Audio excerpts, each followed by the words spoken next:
Avoir un merveilleux jour. Apprécier l'histoire, tout le monde. Bien sûr, c'est lui. Ridicule costume rouge, cheveux lissés en arrière, et une fleur à la boutonnière.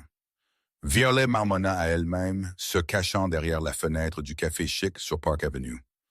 De l'autre côté de la vitre, assis élégamment à la table près de la fenêtre, était un homme dans un costume rouge vif et une femme blonde qui riait beaucoup trop fort. Violet n'avait pas besoin de plus de preuves. C'était Ethan, son meilleur ami, le fiancé d'Emma. Et juste comme elle le suspectait, il trompait en plein jour, rien de moins. Dans le même café où il était censé prendre un brunch avec Emma juste une semaine plus tôt. Crétin. Lâche de basse vie, elle murmura, marchant vers l'entrée du restaurant. Violet n'était pas du genre à regarder l'injustice en silence. Si Emma n'avait pas le courage de confronter le tricheur, Violet avait 3 fois cela. Et aujourd'hui était à propos de justice, ou au moins une scène sérieuse. Elle entra avec détermination, ses talons résonnant sur le sol de marbre. Un serveur essaya de l'arrêter, mais elle l'esquiva comme un missile à tête chercheuse. Le voilà, costume rouge, cheveux lisses, assis à la table avec une élégante femme aux cheveux gris qui se tenait comme une royauté. Violet s'arrêta juste devant la table, prit une profonde inspiration et cria « Ethan, espèce de concombre, pourri sans vergogne, espèce de traître bon marché. » Les têtes se tournèrent. Le serveur figea. Quelque part à l'arrière, une fourchette frappa le sol, comme si tromper le mât n'était pas suffisant.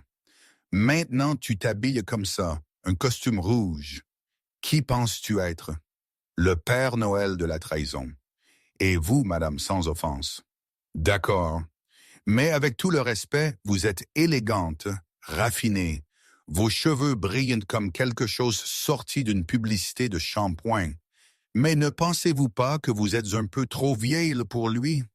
Je veux dire pas mal, parce que mon amie est jeune, vraiment jeune, pas de botox, et elle ne ressemble pas à une directrice Chanel à la retraite. L'homme cligna des yeux, confus. La femme s'étouffa avec son thé. « Excusez-moi, qui êtes-vous? » L'homme demanda, clairement surpris. Violet ne s'y pas. « Ne fais pas semblant de ne pas me connaître, Ethan. Je suis Violette, l'amie d'Emma, celle que tu as juré d'aimer, de respecter et d'emmener à Paris. Mais tu ne l'as jamais fait. » La femme gloussa. « Violette, est-ce? » Elle dit avec un accent raffiné et une expression amusée. « Ma chère, vous venez de crier sur le mauvais homme. Et quel délicieux quiproquo. Vous venez de monter dans mon estime. » Violet cligna des yeux. « Quoi? C'est mon fils, Liam Parker, et nous ne connaissons aucun Emma. En fait, il n'est fiancé à personne. Il est célibataire. Très célibataire, si je puis dire. » Les yeux de Violet s'écarquillèrent. La couleur s'échappa de son visage. Elle regarda à nouveau. L'homme au costume rouge avait des yeux verts, définitivement pas ceux d'Ethan, et le nez plus étroit, les cheveux plus foncés. Oh non! Elle tourna lentement la tête vers une autre table 2 rangées en arrière, où le vrai Ethan, aussi dans un costume rouge, riait avec une femme blonde. Et quand il la vit, il s'éclipsa silencieusement.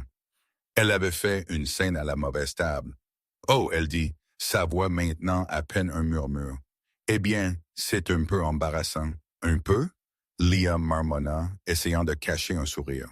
Mais avant que Violet ne puisse s'enfuir par la porte ou disparaître dans le sol, la femme plus âgée se leva avec une lueur dans les yeux. « Quel est votre nom complet, chère? »« Violet Harper. » Elle prit fermement la main de Violet et annonça assez fort pour que tout le monde entende.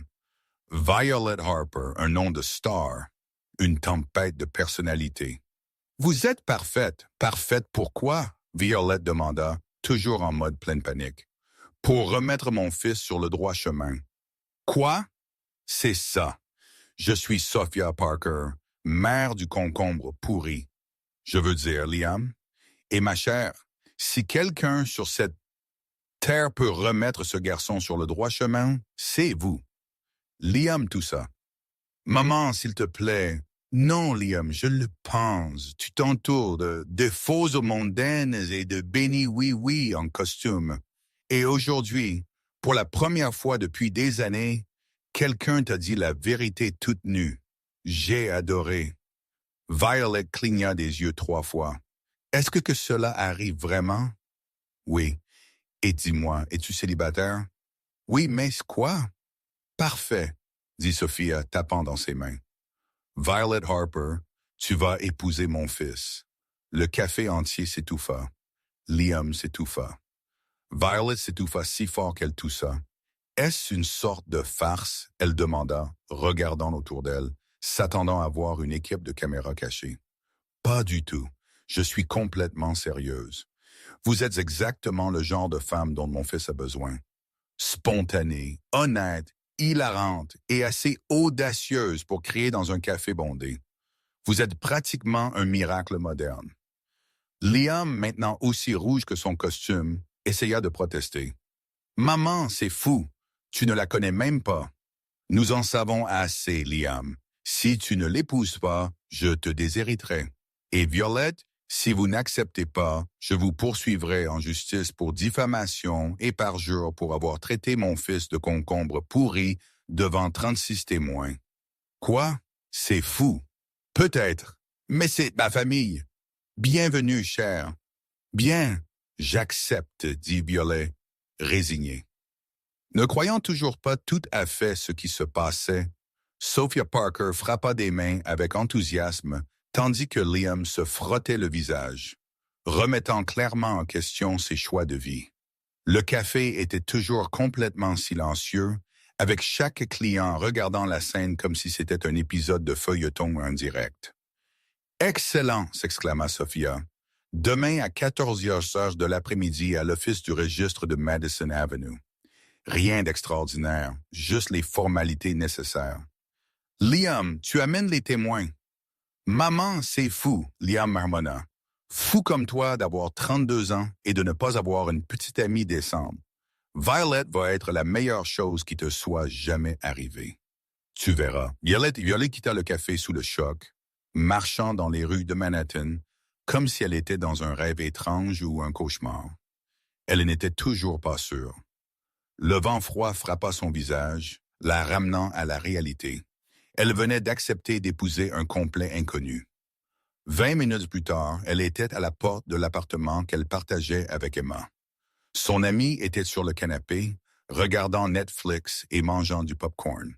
« Emma, tu ne croiras pas ce qui s'est passé. » Violette dit, jetant son sac à main par terre. « Laisse-moi deviner, tu t'es mise dans une sorte de pétrin. » Emma mit la série en pause, se tournant vers elle avec intérêt. « Pire, beaucoup pire.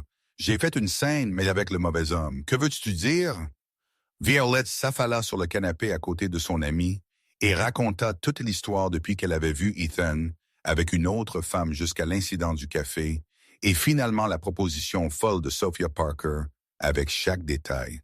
Les yeux d'Emma s'écarquillèrent. « Attends. » Emma attrapa la main de son amie. « Tu me dis qu'Ethan, ce type sans vergogne, me trompait et qu'une dame riche a décidé que tu étais parfaite pour son fils juste parce que tu lui as crié dessus en public. » En gros, oui. Et j'ai accepté de l'épouser. Elle a menacé de me poursuivre en justice et il allait perdre son emploi. Que devais-je faire? Emma resta silencieuse pendant quelques secondes, assimilant tout. Puis elle commença à rire, d'abord doucement, puis de plus en plus fort, jusqu'à ce qu'elle rit de manière incontrôlable. « Emma, ce n'est pas drôle. Non, désolé, dit-elle, essuyant des larmes de ses yeux. C'est juste seulement toi, Violette. Seulement toi pouvais transformer une vengeance sur un tricheur en un mariage arrangé. Merci pour le soutien moral, marmonna Violette. Mais regarde le bon côté. Au moins, tu n'auras plus à partager un appartement avec moi. Et d'après ce que tu as dit, il est beau, n'est-ce pas, Emma? Déteigne-toi, je plaisante. Mais sérieusement, tu as dit que c'était temporaire. Alors, ne stresse pas, signe les papiers, vivez ensemble un moment, et ensuite vous deux divorcez. Simple. Emma attrapa son téléphone et composa un numéro. « Que fais-tu? » Appelez ce crétin d'Ethan. Si je dois être témoin d'honneur à un mariage éclair, autant me débarrasser de mon propre problème d'abord. L'appel se connecta et Emma le mit sur haut-parleur. « Salut, chérie. » La voix d'Ethan vint de l'autre bout. « Ethan, nous devons parler. » Emma dit fermement. « Quoi de neuf? Je romps avec toi. Quoi? Tu m'as entendu. Je mets fin à notre relation là, tout de suite par téléphone. » Emma, tu es folle. Nous allions bien, n'est-ce pas? Parce que tu étais au Park Avenue Café avec une blonde. Tu veux bien expliquer? Comment tu as découvert? Est-ce que ça importe comment? Ce qui importe, c'est que tu es un tricheur. Au revoir, Ethan. Emma raccrocha et se tourna vers Violette avec un sourire satisfait. Voilà, maintenant je peux me concentrer pleinement sur ton drame conjugal. Le jour suivant, Violette se tint devant le bureau du registre de Madison Avenue, portant la seule robe décente qu'elle possédait, une simple bleue marine qu'elle utilisait pour les entretiens d'embauche. Emma se tint à côté d'elle, servant de témoin et de soutien moral. « Je n'arrive toujours pas à croire que tu fais vraiment ça, » murmura Emma. « Moi non plus, » répondit Worley, ajustant nerveusement ses cheveux. Liam arriva pile à 2 heures, accompagné d'un homme d'âge moyen qui se présenta comme Oliver, son avocat personnel. Il portait un costume gris parfait et avait une expression quelque part entre la résignation et l'incrédulité. « Eh bien, finissons-en, » dit-il, serrant la main de Violette formellement. « Où est la romance? » Emma marmonna, s'attirant un regard aiguisé de Violette. La cérémonie dura exactement 15 minutes. Ils signèrent des papiers, échangèrent quelques mots requis avec l'officier, et c'était tout. Ils étaient officiellement mariés. Ils n'échangèrent même pas de bague. « Félicitations, » dit Oliver en rangeant les papiers. « Vous êtes maintenant légalement mari et femme. »« Comme c'est excitant, » dit Liam sarcastiquement. 2 heures plus tard, Violette se tenait à la porte d'un appartement à Carnegie Hill, tenant ses 2 valises et questionnant chaque décision qu'il avait menée là. « Bienvenue dans votre nouvelle maison temporaire, » dit Liam, ouvrant la porte. L'appartement était magnifique. Haut plafond, immenses fenêtres avec vue sur Central Park. Décor moderne et cher. C'était 3 fois la taille de l'endroit qu'elle partageait avec Emma. « Wow !» elle murmura en entrant lentement. « La chambre d'amis est au bout du couloir à droite. Elle a sa propre salle de bain. N'hésitez pas à la décorer comme vous voulez. » Chambre d'amis. Tu n'as pas pensé que nous partagerions une chambre, n'est-ce pas? C'est un mariage de convenance. Pas une lune de miel, n'est-ce pas? Bien sûr. Dans les jours suivants, une étrange routine commença entre eux. Liam partait tôt au travail et rentrait tard, et ils se voyaient à peine. Mais quand il le faisait, c'était toujours une comédie de petits malentendus. Le premier matin, Violet se réveilla tôt et décida de faire le petit déjeuner. Elle trouva la cuisine la plus high-tech qu'elle ait jamais vue, avec des appareils qui semblaient appartenir à un vaisseau spatial. Elle essaya de faire des crêpes et faillit mettre le feu à l'appartement. Quand elle ne put pas comprendre comment éteindre la cuisinière sophistiquée, Liam arriva en courant dans son pyjama, pensant que c'était un vrai feu. « Que fais-tu? » il cria, essayant de faire le petit déjeuner. Comment étais-je censé savoir que cette cuisinière a plus de boutons qu'un avion? C'est une cuisinière professionnelle à 15 000 $. 15 000 $ pour une cuisinière. Tu aurais pu acheter une voiture. J'ai 3 voitures. Bien sûr que oui.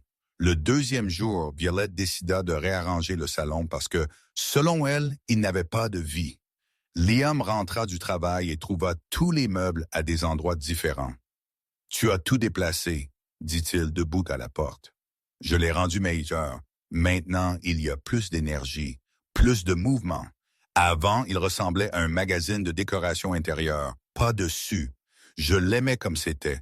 Liam, tu avais les livres organisés par couleur. » Par couleur?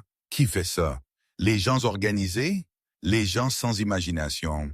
Regarde, maintenant ils sont triés par sujet. Beaucoup plus utile. Liam regarda les étagères en désordre à l'intérieur. « Tu vas me rendre fou. »« Probablement, dit-elle, souriant. Mais au moins tu ne mourras pas d'ennui. » Le troisième jour, Liam essaya de l'irriter en mettant le désordre dans son placard. Violette trouva tous ses vêtements réarrangés par type et couleur. « Sérieusement? » Elle cria de la chambre. « Tu as organisé mes vêtements. »« J'ai pensé que tu aimerais, » répondit-il du salon, essayant de ne pas rire. « Liam, j'avais un système. Les vêtements de travail étaient séparés des vêtements de week-end, qui étaient séparés des vêtements de sport. Maintenant, ils sont organisés logiquement. Logiquement pour qui? Un robot. Mais chaque fois que Liam essayait de l'irriter, Violet répondait avec bonne humeur et créativité. Quand il cacha la télécommande, elle comprit qu'elle pouvait tout contrôler depuis son téléphone. Quand il échangea le sucre avec du sel, elle fit de la limonade salée et dit que c'était une nouvelle recette du Sud. Pendant ce temps, Sophia Parker était occupée avec ses propres plans dans son élégant bureau de Manhattan. Elle signait des documents importants. « Êtes-vous sûr de cela, Madame Parker? » Son avocat, Daniel, demanda. « Absolument. Je veux que 20% des actions de Parker Tech soient transférées à Violette Harper Parker aujourd'hui. Elle ne sait même pas que votre fils est le président de la société, n'est-ce pas? Elle le découvrira au bon moment. Et quand elle le fera, je veux qu'elle ait un vrai pouvoir pour le soutenir ou pour le maîtriser si nécessaire. Vous jouez un jeu dangereux. » Sophia sourit mystérieusement. « Cher Daniel, je ne joue pas à des jeux. J'orchestre des destins. Les papiers furent signés, tamponnés et archivés.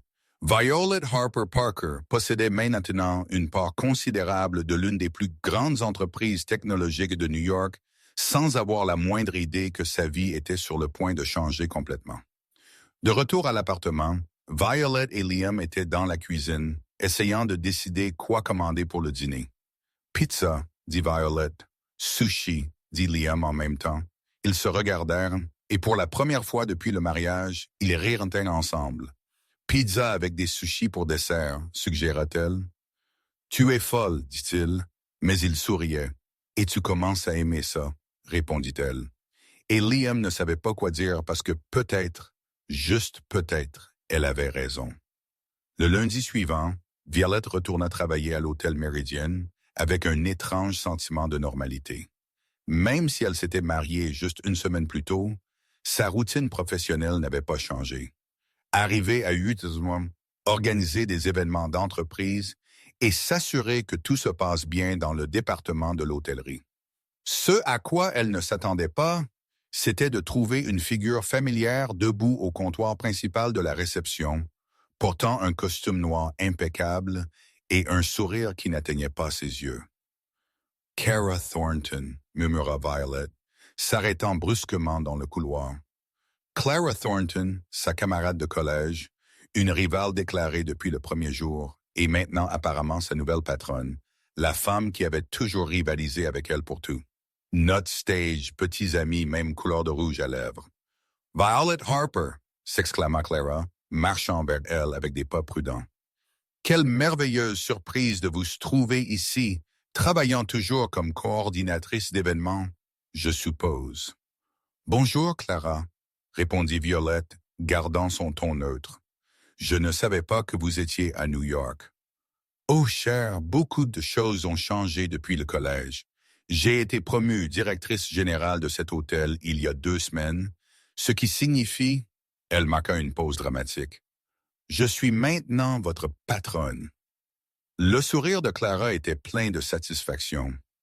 Violet sentit un nœud dans son estomac, mais ne le montra pas.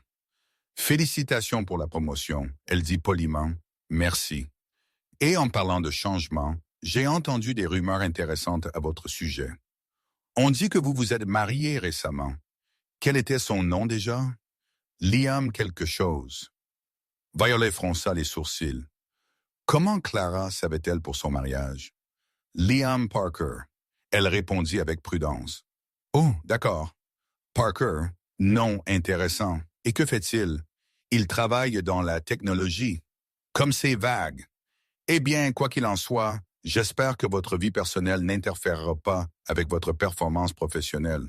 Nous avons des standards très élevés ici. Avant que Violet ne puisse répondre, Une voix masculine familière parla derrière elle. Clara, je n'y crois pas. Violet se retourna et vit Ethan, l'ex-petite amie d'Emma, s'approcher avec un large sourire. Il portait un costume bleu marine et tenait une mallette en cuir. Ethan. Clara ouvrit ses bras dramatiquement. Quelle merveilleuse coïncidence. Que fais-tu ici? Il demanda, la serrant dans ses bras. Je suis la nouvelle directrice générale. Et toi?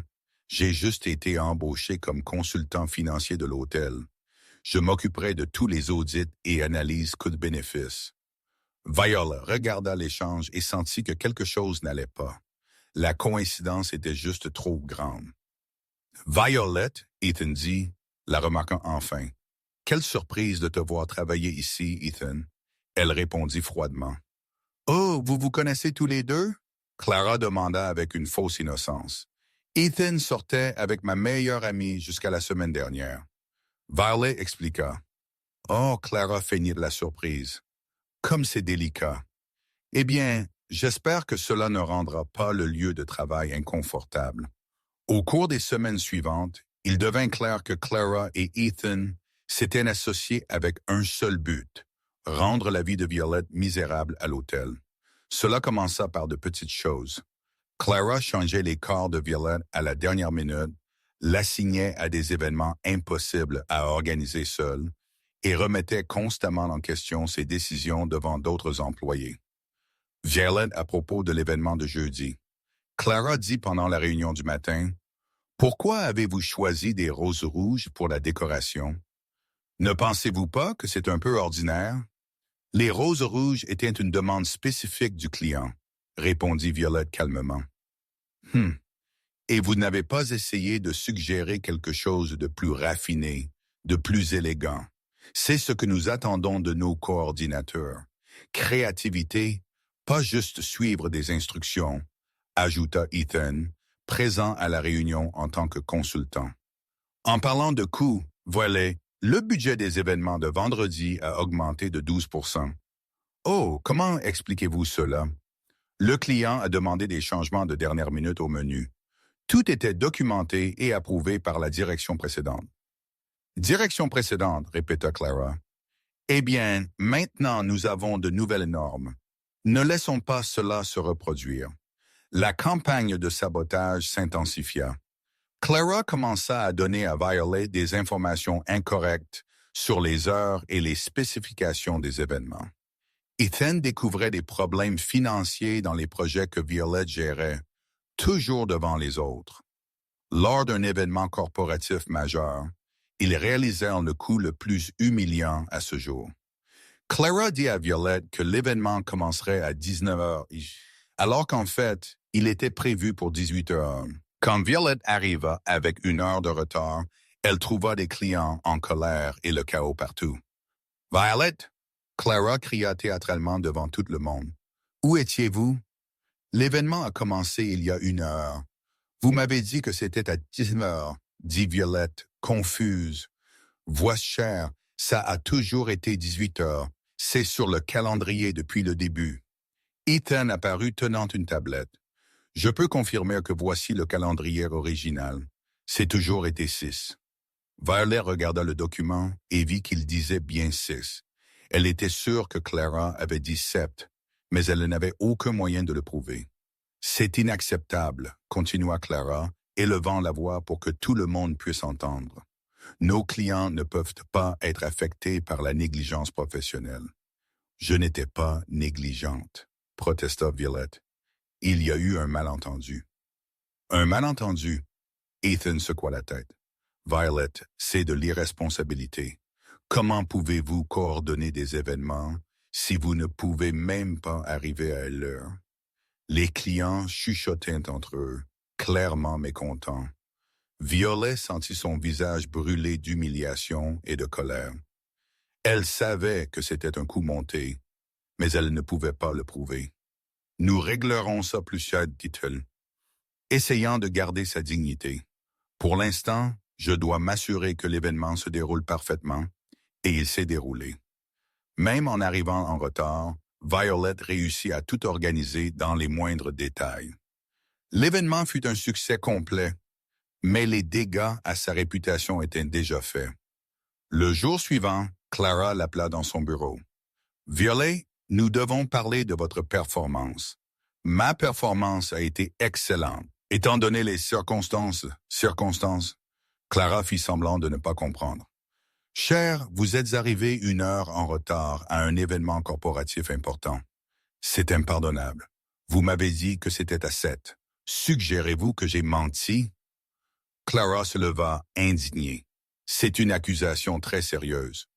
Ethan entra dans le bureau à ce moment-là comme si le timing avait été répété. Désolé d'interrompre, mais je viens de recevoir une plainte formelle des clients d'hier. Ils envisagent d'annuler les futurs événements à l'hôtel. Vois, dit Clara. Vos actions ont des conséquences, Violette. Je songe à vous virer. Vous ne pouvez pas me virer pour un malentendu. Nous pouvons, et nous le ferons, répondit Ethan. À moins que vous n'ayez une influence que nous ne connaissons pas.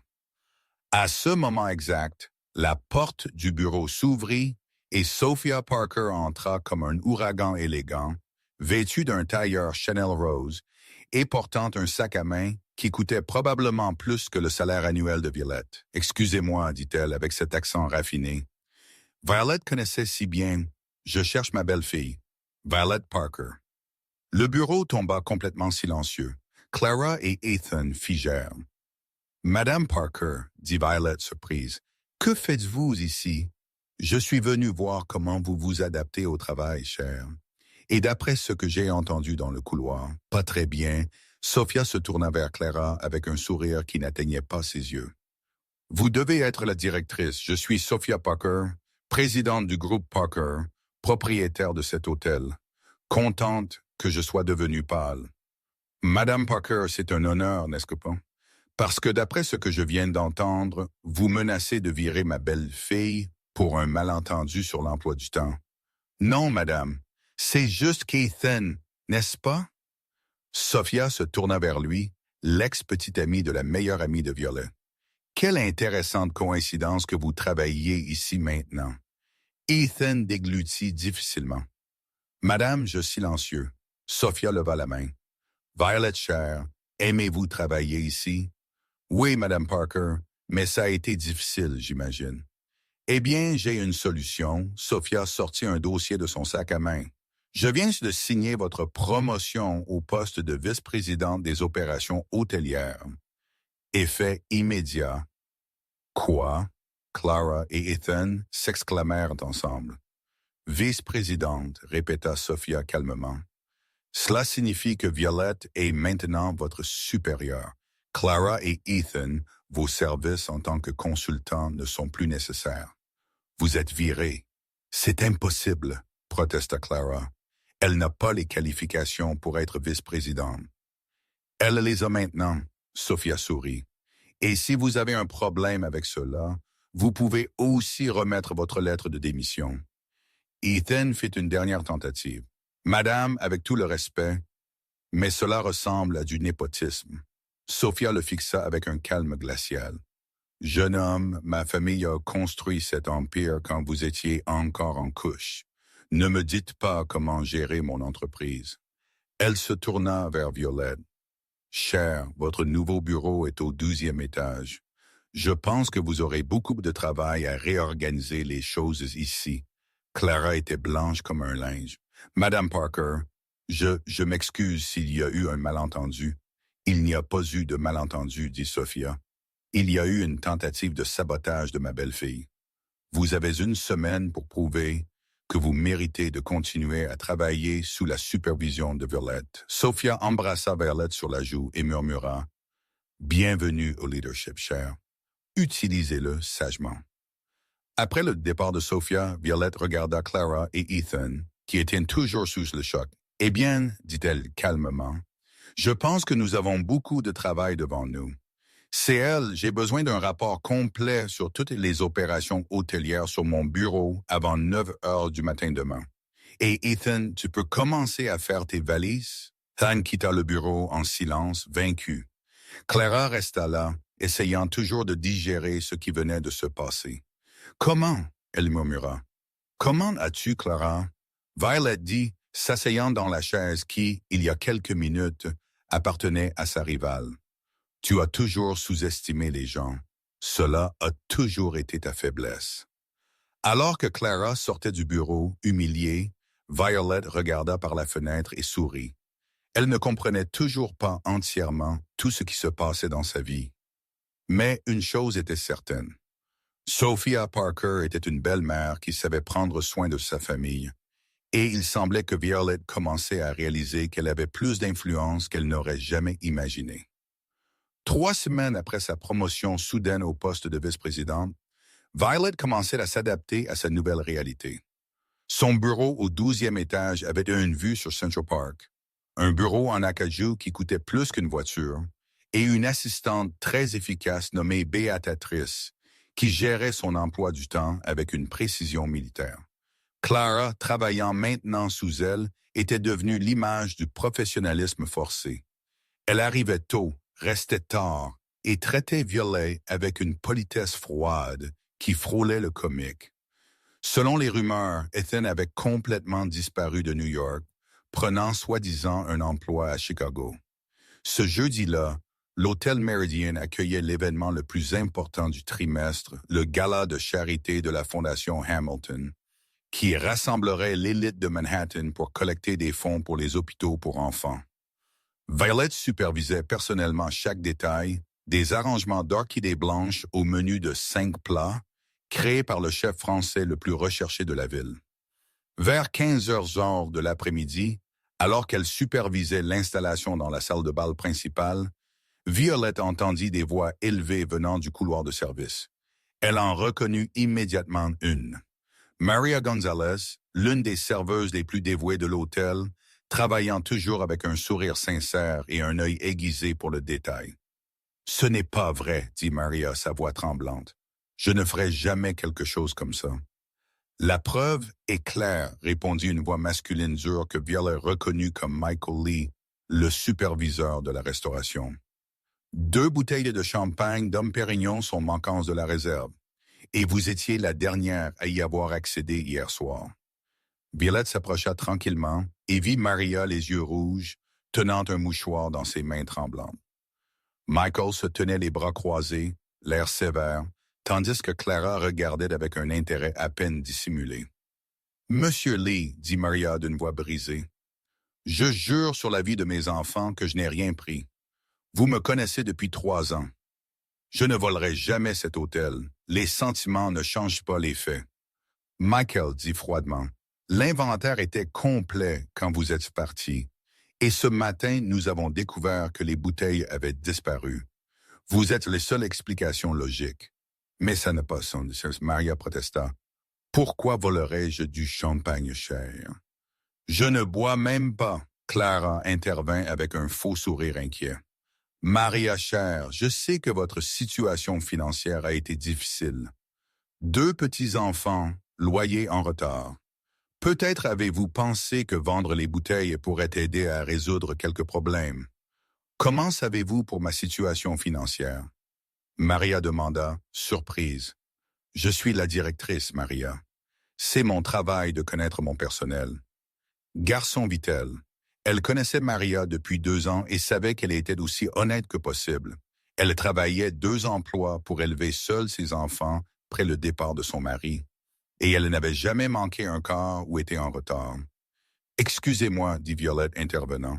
Que se passe-t-il ici? » « Vice-présidente Parker, dit Michael, changeant rapidement son ton pour un ton de respect.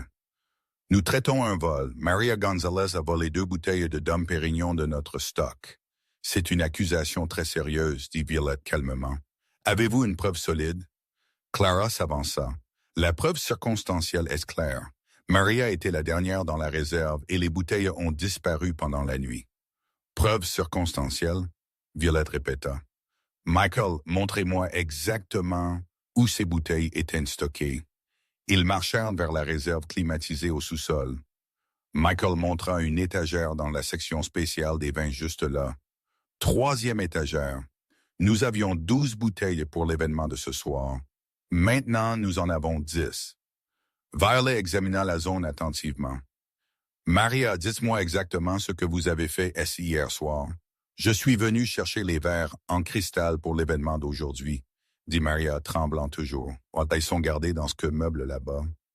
J'ai pris 6 boîtes, vérifié que tout était en ordre, fermé la réserve à clé et je suis parti. À quelle heure était-ce? 22h30 la nuit. Le quart de nuit ne commençait pas avant 23h. Violet regarda autour d'elle l'agencement du stockage. Quelque chose ne collait pas. Michael, qui a accès à la réserve à part le personnel autorisé? Seulement la direction et les superviseurs et l'équipe de nettoyage, bien sûr. Équipe de nettoyage. Violet haussa un sourcil. Quelles heures travaillait-il? De 23h la nuit à 6h du matin. Et avez-vous vérifié avec eux? Michael hésita. Eh bien, nous n'avons pas pensé que c'était nécessaire. Toutes les preuves pointent clairement vers Maria. Quelle preuve? Violet demanda, croisant les bras. Jusqu'à présent, tout ce que j'ai entendu sont des suppositions. Clara intervint. Violet, je sais que vous voulez protéger le personnel, mais nous ne pouvons pas ignorer les faits. Quels faits, Clara? Violet se tourna vers elle avec un regard froid. Donnez-moi un fait solide qui prouve que Maria a pris quelque chose. Elle était la dernière personne autorisée dans la réserve avant que le vol ne soit découvert. Et alors? Ça ne prouve rien, Michael. Apportez-moi une liste complète de tous ceux qui sont entrés dans la réserve au cours des dernières 48 heures. Vice-présidente, je ne pense pas que je ne demande pas votre opinion. Je vous donne un ordre. 20 minutes plus tard, Michael revint avec un rapport imprimé. Violet l'examina attentivement, tandis que Maria attendait anxieusement, et Clara tapotait ses doigts impatiemment. Intéressant, murmura Violet. Maria est entrée à 22h30 hier soir et est partie à 22h45. Mais regardez ici, Thomas Carter de l'équipe de nettoyage est entré à 23h15 et il n'y a aucune trace de son départ. Ça doit être une erreur système, dit Michael rapidement. Ou peut-être que Thomas a oublié de pointer sa sortie, ajouta Clara. Ça arrive tout le temps. Alors parlons à Thomas, dit Violet, béatatrice. Amenez Thomas Carter à mon bureau tout de suite. 15 minutes avant, tout le monde était rassemblé dans le bureau de Violette. Thomas Carter était un homme nerveux dans sa cinquantaine, soit abondamment malgré l'air conditionné. Thomas, dit Violet calmement. Travaillez-vous dans la réserve hier soir? Oui, madame. Juste la routine de nettoyage habituelle. Et vous souvenez-vous avoir vu quelque chose d'inhabituel? Thomas hésita, jetant un coup d'œil nerveux à Michael et Clara. Non, madame. Tout semblait normal. Êtes-vous sûr? Violet se pencha en avant. Parce que votre badge n'a pas enregistré votre sortie. Pourquoi cela? J'ai oublié de pointer. Thomas, depuis combien de temps travaillez-vous ici? 7 ans, madame. Et en 7 ans, combien de fois avez-vous oublié de pointer votre sortie? Thomas déglutit difficilement. Rarement, madame. Violette se leva et marcha vers la fenêtre, réfléchissant. Puis elle se retourna avec une expression déterminée. Thomas, laissez-moi vous demander quelque chose. Où vivez-vous? Dans le Bronx, madame. Et comment rentrez-vous chez vous après votre quart de travail? En métro, madame. Le métro à 6 heures du matin doit être bondé. Difficile de transporter des articles supplémentaires, n'est-ce pas? Thomas commença à transpirer encore plus. Oui, madame. C'est pourquoi vous avez laissé des bouteilles de champagne dans votre casier ici à l'hôtel, n'est-ce pas? Pour que vous puissiez revenir les chercher plus tard quand il y aurait moins de monde. Le silence tomba sur la pièce. Thomas baissa les yeux, vaincu. Comment avez-vous compris? Il murmura. Logique simple, dit Violette. Maria ne boit pas. Elle a 2 jeunes enfants et une réputation impeccable. Elle ne volerait jamais quelque chose qu'elle ne pourrait même pas vendre facilement. Vous, d'un autre côté, avez un accès illimité à la réserve pendant la nuit quand personne n'est là. Michael était sans voix. Thomas, est-ce vrai? J'ai besoin d'argent, Thomas admit, s'effondrant. Ma femme est malade et les médicaments sont chers. Où sont les bouteilles? Violette demanda, non sans compassion. Dans mon casier, dans la salle du personnel, Violet se tourna vers Maria, qui pleurait de soulagement. Maria, vous êtes complètement innocentée de toute accusation, et je veux que vous sachiez que votre emploi est sécurisé. En fait, je vous promeus au poste de superviseur de l'équipe des événements spéciaux. Merci, madame. Maria pouvait à peine parler à travers l'émotion. Merci de croire en moi, Michael, dit Violette, se tournant vers le superviseur. Thomas sera transféré à un autre département avec un salaire réduit, mais il ne sera pas viré. Nous allons l'aider à trouver des ressources pour prendre soin de sa femme. Quant à vous, j'espère que cela vous apprendra à enquêter correctement avant de faire des accusations. Oui, madame, je m'excuse pour l'erreur. Violet se tourna vers Clara, qui était visiblement mal à l'aise. Clara, je dois vous parler seule. Une fois que tout le monde fut parti, Violet fit face à sa subordonnée. Vous saviez que ce n'était pas Maria, n'est-ce que bon? Que voulez-vous dire? Vous connaissez la situation financière de chaque employé. Vous vous souvenez? Y compris le RF pour agent de Thomas. Je parie que vous saviez qu'il était désespéré d'argent. Clara ne répondit pas, mais son expression confirma la suspicion de Violet. Vous avez laissé Maria être accusée injustement, espérant que je la virerais. Pourquoi? Parce qu'elle est compétente et appréciée. Violet, vous êtes paranoïaque. Non, Clara, je suis observatrice. C'est votre dernière chance de prouver que vous pouvez travailler en équipe. La prochaine fois que vous essayerez de saboter un collègue innocent, vous chercherez un emploi ailleurs. À ce moment-là, la porte du bureau s'ouvrit et Sophia Parker entra avec sa grandeur habituelle, vêtue d'une robe Valentino bleu roi et d'un sourire fier. « Ma chère belle-fille, dit-elle, embrassant Violette sur la joue. « Je viens de parler avec Maria dans le couloir. Elle m'a tout dit. Madame Parker, que faites-vous ici? Je suis venue pour le gala de ce soir, bien sûr, et heureusement que je l'ai fait. Je viens d'être témoin d'un brillant exemple de leadership et d'équité. » Sophia se tourna vers Clara avec un sourire glacial. « Clara, n'est-ce pas? J'ai pas mal entendu parler de vous, Madame Parker. C'est un honneur, n'est-ce pas? » Sophia la coupa parce que d'après ce que j'ai vu, vous semblez avoir tendance à créer des problèmes inutiles. « Madame, j'étais juste silencieuse. » Sophia leva la main gracieusement. « Voilà, chère, vous avez géré cette situation parfaitement. Intelligence, compassion et fermeté. Exactement les qualités que nous attendons de notre famille. » Sophia ouvrit son sac Hermès et en sortit une enveloppe scellée. « Ceci est pour vous. Un petit gage d'appréciation pour votre travail exceptionnel. » Violet ouvrit l'enveloppe et trouva un document légal. Ses yeux s'écarquillèrent en le lisant. « Madame Parker, ceci est un bonus de performance égal à 20% des actions que vous possédez déjà dans la société. » Sophia dit avec désinvolture. « Maintenant, vous avez encore plus d'intérêt dans l'entreprise familiale. » Glas pâlit. « Actions? Quelles actions? » Sophia sourit mystérieusement. « Ah, chère Clara, il y a tant de choses que vous ne savez pas sur notre Violette. Elle n'est pas seulement la vice-présidente de cet hôtel. Elle est copropriétaire de l'ensemble du groupe Parker. Comment est-ce possible? » Clara bégaya. « C'est possible quand vous épousez mon fils et prouvez jour après jour que vous méritez de faire partie de cette famille. » Sophia répondit quelque chose que certaines personnes ne comprendront jamais. Sophia embrassa Violet à nouveau. « Chère, je dois me préparer pour le gala. Je m'attends à vous voir briller ce soir comme toujours. » Après le départ de Sophia, Clara regarda Violet avec un mélange de choc et d'envie. « Vous possédez vraiment une partie de la société? » « Apparemment, oui, dit Violet, toujours en train de digérer. « Et Clara, je veux que vous compreniez quelque chose.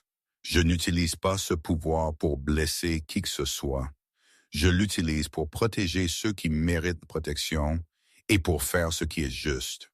Comme Maria. Comme tout employé honnête traité injustement. » Clara hocha lentement la tête. « Violette, je suis désolé. J'accepte vos excuses, Clara. Mais maintenant, nous devons travailler ensemble.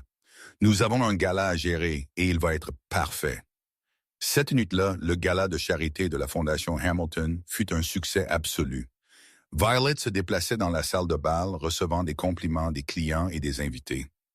Tandis que Sophia Parker la présentait fièrement comme ma brillante belle-fille, Maria, dans son nouvel uniforme de superviseuse, dirigeait le personnel de service avec efficacité et confiance. Thomas travaillait tranquillement dans la cuisine, reconnaissant pour sa deuxième chance. Le matin après le gala, Violet était dans son bureau examinant les rapports de satisfaction client. Quand Liam apparut à la porte, elle trouva toujours étrange de le voir à l'hôtel. Après tout, il n'avait jamais mentionné avoir de lien avec l'endroit où elle travaillait. « Bonjour, femme, dit-il avec un sourire ironique, s'appuyant contre le cadre de la porte. « Liam, que fais-tu ici? »« Affaire, répondit-il vaguement. « En fait, je suis venu t'inviter à quelque chose. Mon entreprise tient une réunion de reddition de comptes cet après-midi et j'aimerais que tu y assistes. » Violet fronça les sourcils. « Pourquoi irais-je à l'une des réunions de ton entreprise? » « Parce que tu as de l'expérience en gestion hôtelière et nous analysons des investissements dans l'industrie. Votre perspective serait précieuse. Liam, tu travailles dans la technologie, pas dans les hôtels. Technologie appliquée à de nombreux secteurs, y compris l'hôtellerie, dit-il, gardant un ton décontracté. Me fais-tu confiance? Violet l'étudia un instant. Il y avait quelque chose qu'il ne lui disait pas. Mais la curiosité l'emporta sur ses doutes. « D'accord, quelle heure? »« 3 heures. Je te prendrai ici. » Après le départ de Liam, Violet ne pouvait plus se concentrer pleinement sur son travail. Il y avait quelque chose d'étrange dans la façon dont il parlait de l'entreprise, comme s'il cachait quelque chose d'important. Vers midi, Béatrice entra dans son bureau, l'air préoccupé. « Vice-présidente Parker, il y a quelque chose que je dois vous dire. » Clara parcourait les fichiers informatiques ce matin. Quel type de fichiers? Rapports financiers, données de performance hôtelière, projections de revenus. Elle a imprimé plusieurs documents et est partie avec eux. Violette sentit un frisson dans son estomac. « Merci de me l'avoir dit, Béatrice. Gardons cela juste entre nous pour l'instant. » À exactement 3 heures, Liam apparut dans le hall de l'hôtel, portant un costume gris foncé qui le rendait encore plus sérieux et professionnel que d'habitude. « Prête? » demanda-t-il. « Prête? Où allons-nous? »« Parker Tower Quartier Financier. » Le nom sonnait familier, mais Violet ne pouvait pas le situer. Pendant le trajet en taxi, Liam resta silencieux, vérifiant des messages sur son téléphone avec une expression concentrée. La Parker Tower était un impressionnant gratte-ciel de verre et d'acier au cœur de Manhattan. Quand ils entrèrent dans l'ascenseur, Liam appuya sur le bouton du 40e étage. « Grande entreprise, commenta Violet. »« Assez grande, répondit-il. » Mais il y avait quelque chose dans son ton qu'elle ne pouvait pas tout à fait déchiffrer. Quand les portes de l'ascenseur s'ouvrirent, Violet se retrouva dans un couloir élégant, avec des murs de verre révélant une grande salle de conférence. Au moins 20 personnes étaient déjà assises autour d'une table de la taille d'un petit appartement. « Liam, » elle murmura, « cela ne ressemble pas à une réunion d'investissement décontractée. » Avant qu'ils ne puissent répondre, une réceptionniste les approcha. « Monsieur Parker, tout le monde attend. » Violet s'arrêta net. « Monsieur Parker, Liam, que se passe-t-il ici? »« J'expliquerai plus tard, dit-il, la guidant dans la pièce. « Fais-moi juste confiance pour l'instant. » La réunion commença par des présentations formelles. Violet fut présentée comme consultante spéciale en gestion hôtelière, mais il était clair que sa présence suscitait la curiosité parmi les cadres de la pièce. Tout semblait routinier jusqu'à ce que le CFO, un homme chauve nommé Thompson, annonce. « Nous avons quelques préoccupations concernant la performance de l'Hôtel Méridien le trimestre dernier. » Violet se redressa sur son siège. C'était son domaine. « Quel type de préoccupation? » Liam demanda. Thompson ouvrit un dossier et commença à lire. « Selon les documents que nous avons reçus, il y a eu une baisse de 15% de la satisfaction client, une hausse de 20 des coûts d'exploitation et au moins 3 incidents graves de mauvaise conduite de la part de la direction. » Violet sentit le sang quitter son visage. Elle connaissait ces chiffres, et ils étaient tous faux. Excusez-moi, dit-elle, levant la main. Puis-je voir ces documents? Thompson hésita et regarda Liam, qui hocha la tête. Violet parcourut rapidement les pages et sentit sa colère monter.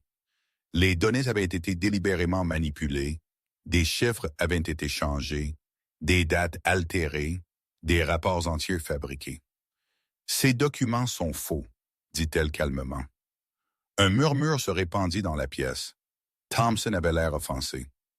Mademoiselle Parker, c'est une accusation très sérieuse. Oui, ça l'est, Violet acquiesça, se levant. Et je peux le prouver. Elle marcha vers le tableau blanc sur le mur et prit un marqueur. D'abord, parlons de la satisfaction client. Selon nos vrais registres, auxquels je peux accéder en temps réel via le système de l'hôtel, elle sortit son téléphone et ouvrit la plateforme de l'hôtel. Notre score de satisfaction est passé à 93% ce trimestre. Elle écrivit les chiffres sur le tableau. Deuxièmement, les coûts d'exploitation, oui, ils ont augmenté, mais seulement de 5% en raison d'investissements dans des améliorations qui ont conduit à cette hausse de la satisfaction client. Violet continua de présenter des données réelles, contredisant chaque fausse affirmation des documents. Sa présentation était claire, logique et impossible à contester.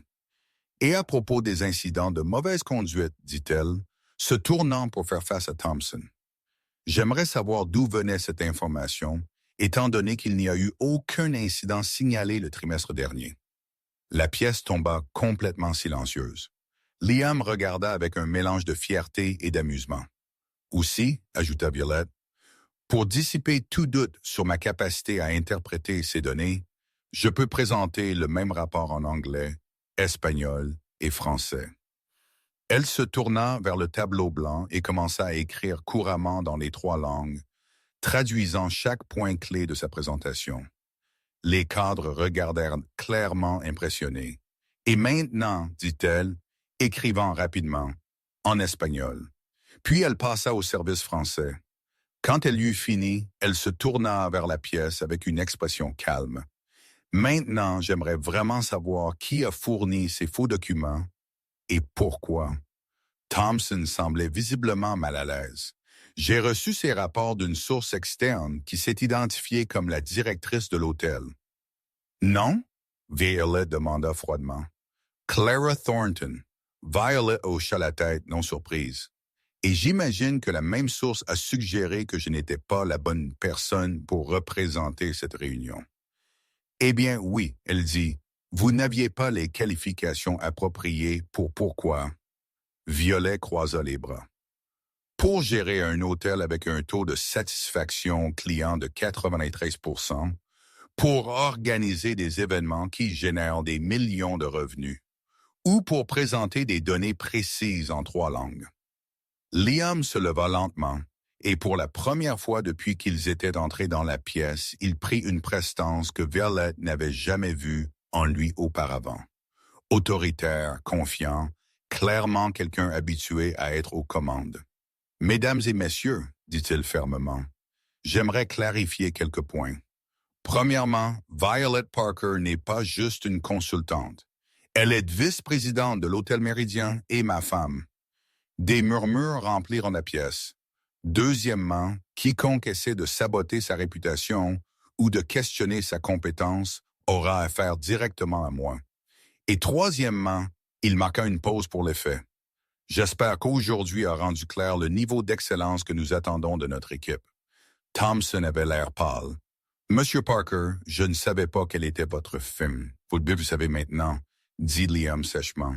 Et j'espère que cela met fin à tout autre doute sur ses qualifications. Après la réunion, dans l'ascenseur descendant, Violet se tourna finalement vers Liam. D'accord, maintenant tu vas expliquer de quoi il s'agissait. Liam sourit, clairement plus détendu. C'était toi prouvant à quel point tu es brillante, Liam. Ils t'ont appelé Monsieur Parker. C'est Parker Tech, n'est-ce pas? C'est. Et je suis le président de la société. Violet s'appuya contre le mur de l'ascenseur, essayant de digérer. Tu es le président de la société qui possède l'hôtel où je travaille. Techniquement, ma mère est présidente du conseil. Je gère juste les opérations quotidiennes. Liam, pourquoi ne m'as-tu pas dit? Parce que je voulais que tu brilles par toi-même, ce que tu as fait aujourd'hui. Les portes de l'ascenseur s'ouvrirent au rez-de-chaussée, mais Violette ne bougea pas. Clara savait-elle que tu me testais? Non. Elle a vraiment essayé de te saboter en envoyant ses faux rapports. Elle pensait qu'elle te faisait du mal et me rendait service en même temps. Violette secoua la tête, toujours en train de tout assimiler. Votre famille est plus compliquée que je ne le pensais. Attends de rencontrer mon père, dit Liam avec un sourire. Mais aujourd'hui, tu étais incroyable. 3 langues. Violet, vraiment? École de gestion hôtelière. Les compétences linguistiques sont requises. Eh bien, tu as impressionné toute la pièce, y compris moi. Alors qu'il sortait du bâtiment, Violet leva les yeux et vit la Parker Tower s'élever majestueusement contre le ciel de New York. Donc, je suis réellement marié au président de l'une des plus grandes entreprises de la ville. Techniquement, oui. Et Clara a essayé de me saboter sans réaliser qu'elle essayait de faire tomber la femme de son propre patron. Oui. Violette commença à rire. D'abord doucement, puis de plus en plus fort. Quoi? Liam demanda perplexe. C'est juste la pauvre Clara.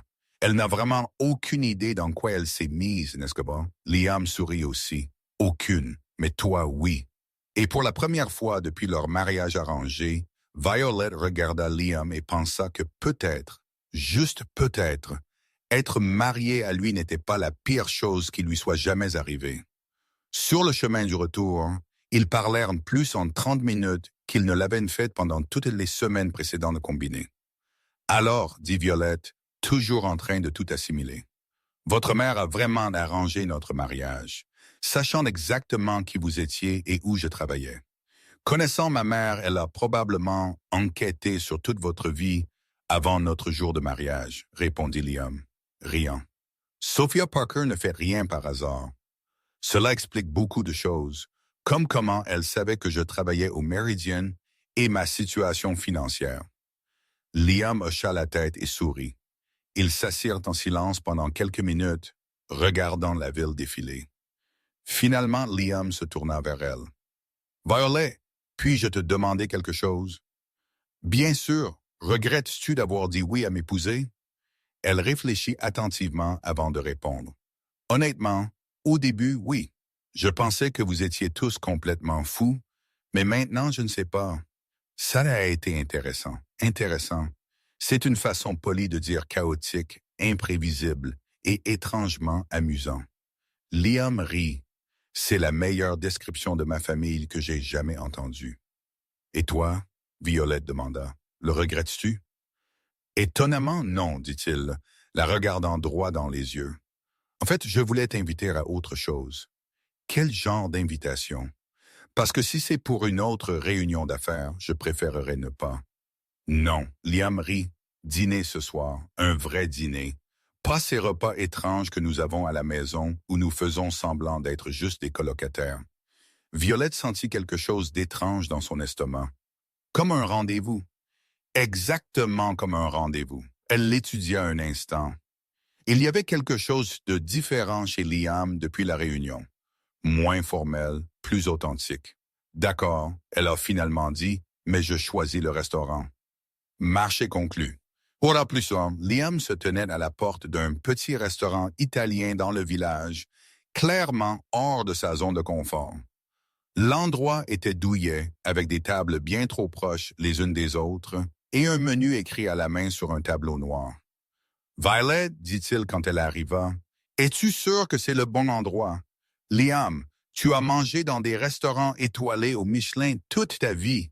Ce soir, tu vas goûter de la vraie nourriture. » Le serveur, un véritable Italien nommé Antonio, les conduisit à une petite table près de la fenêtre. « Première fois ici, Antonio demanda à Liam, son accent épais.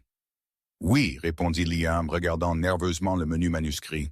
« Ah, laisse-moi faire alors, dit Antonio avec enthousiasme. « Je vais faire quelque chose de spécial, Liam murmura à Violette. Il n'a même pas demandé ce que nous voulons manger. C'est comme ça que ça marche ici.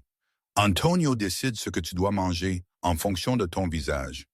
Et quel visage ai-je? Quelqu'un qui n'a jamais mangé de pâte faite maison de sa vie. Antonio revint avec une bouteille de vin rouge et 2 assiettes fumantes de linguini al vongole. « Ecco » s'exclama-t-il, servant généreusement. « Linguine aux palourdes, faites comme ma nana les faisait à Naples. » Liam fixa l'assiette pleine de palourdes comme si elles étaient des aliens. « Antonio, » dit Violet, « mon mari ici est un peu inexpérimenté avec les fruits de mer. » Marie. Les yeux d'Antonio s'écarquillèrent. « Madonna mia, jeune mariée. »« Quelque chose comme ça, » murmura Liam. Alors, Antonio frappa des mains. « Ce soir, c'est romance spéciale, amour, passion. » Il disparut dans la cuisine et revint avec des bougies, qu'il alluma dramatiquement sur leur table, murmurant quelque chose en italien qui était clairement des bénédictions pour le mariage. « Violet » murmura Liam, « il fait une scène. »« Détends-toi, c'est mignon. » Liam essaya de manger les linguini avec un couteau et une fourchette comme s'il était à un dîner officiel.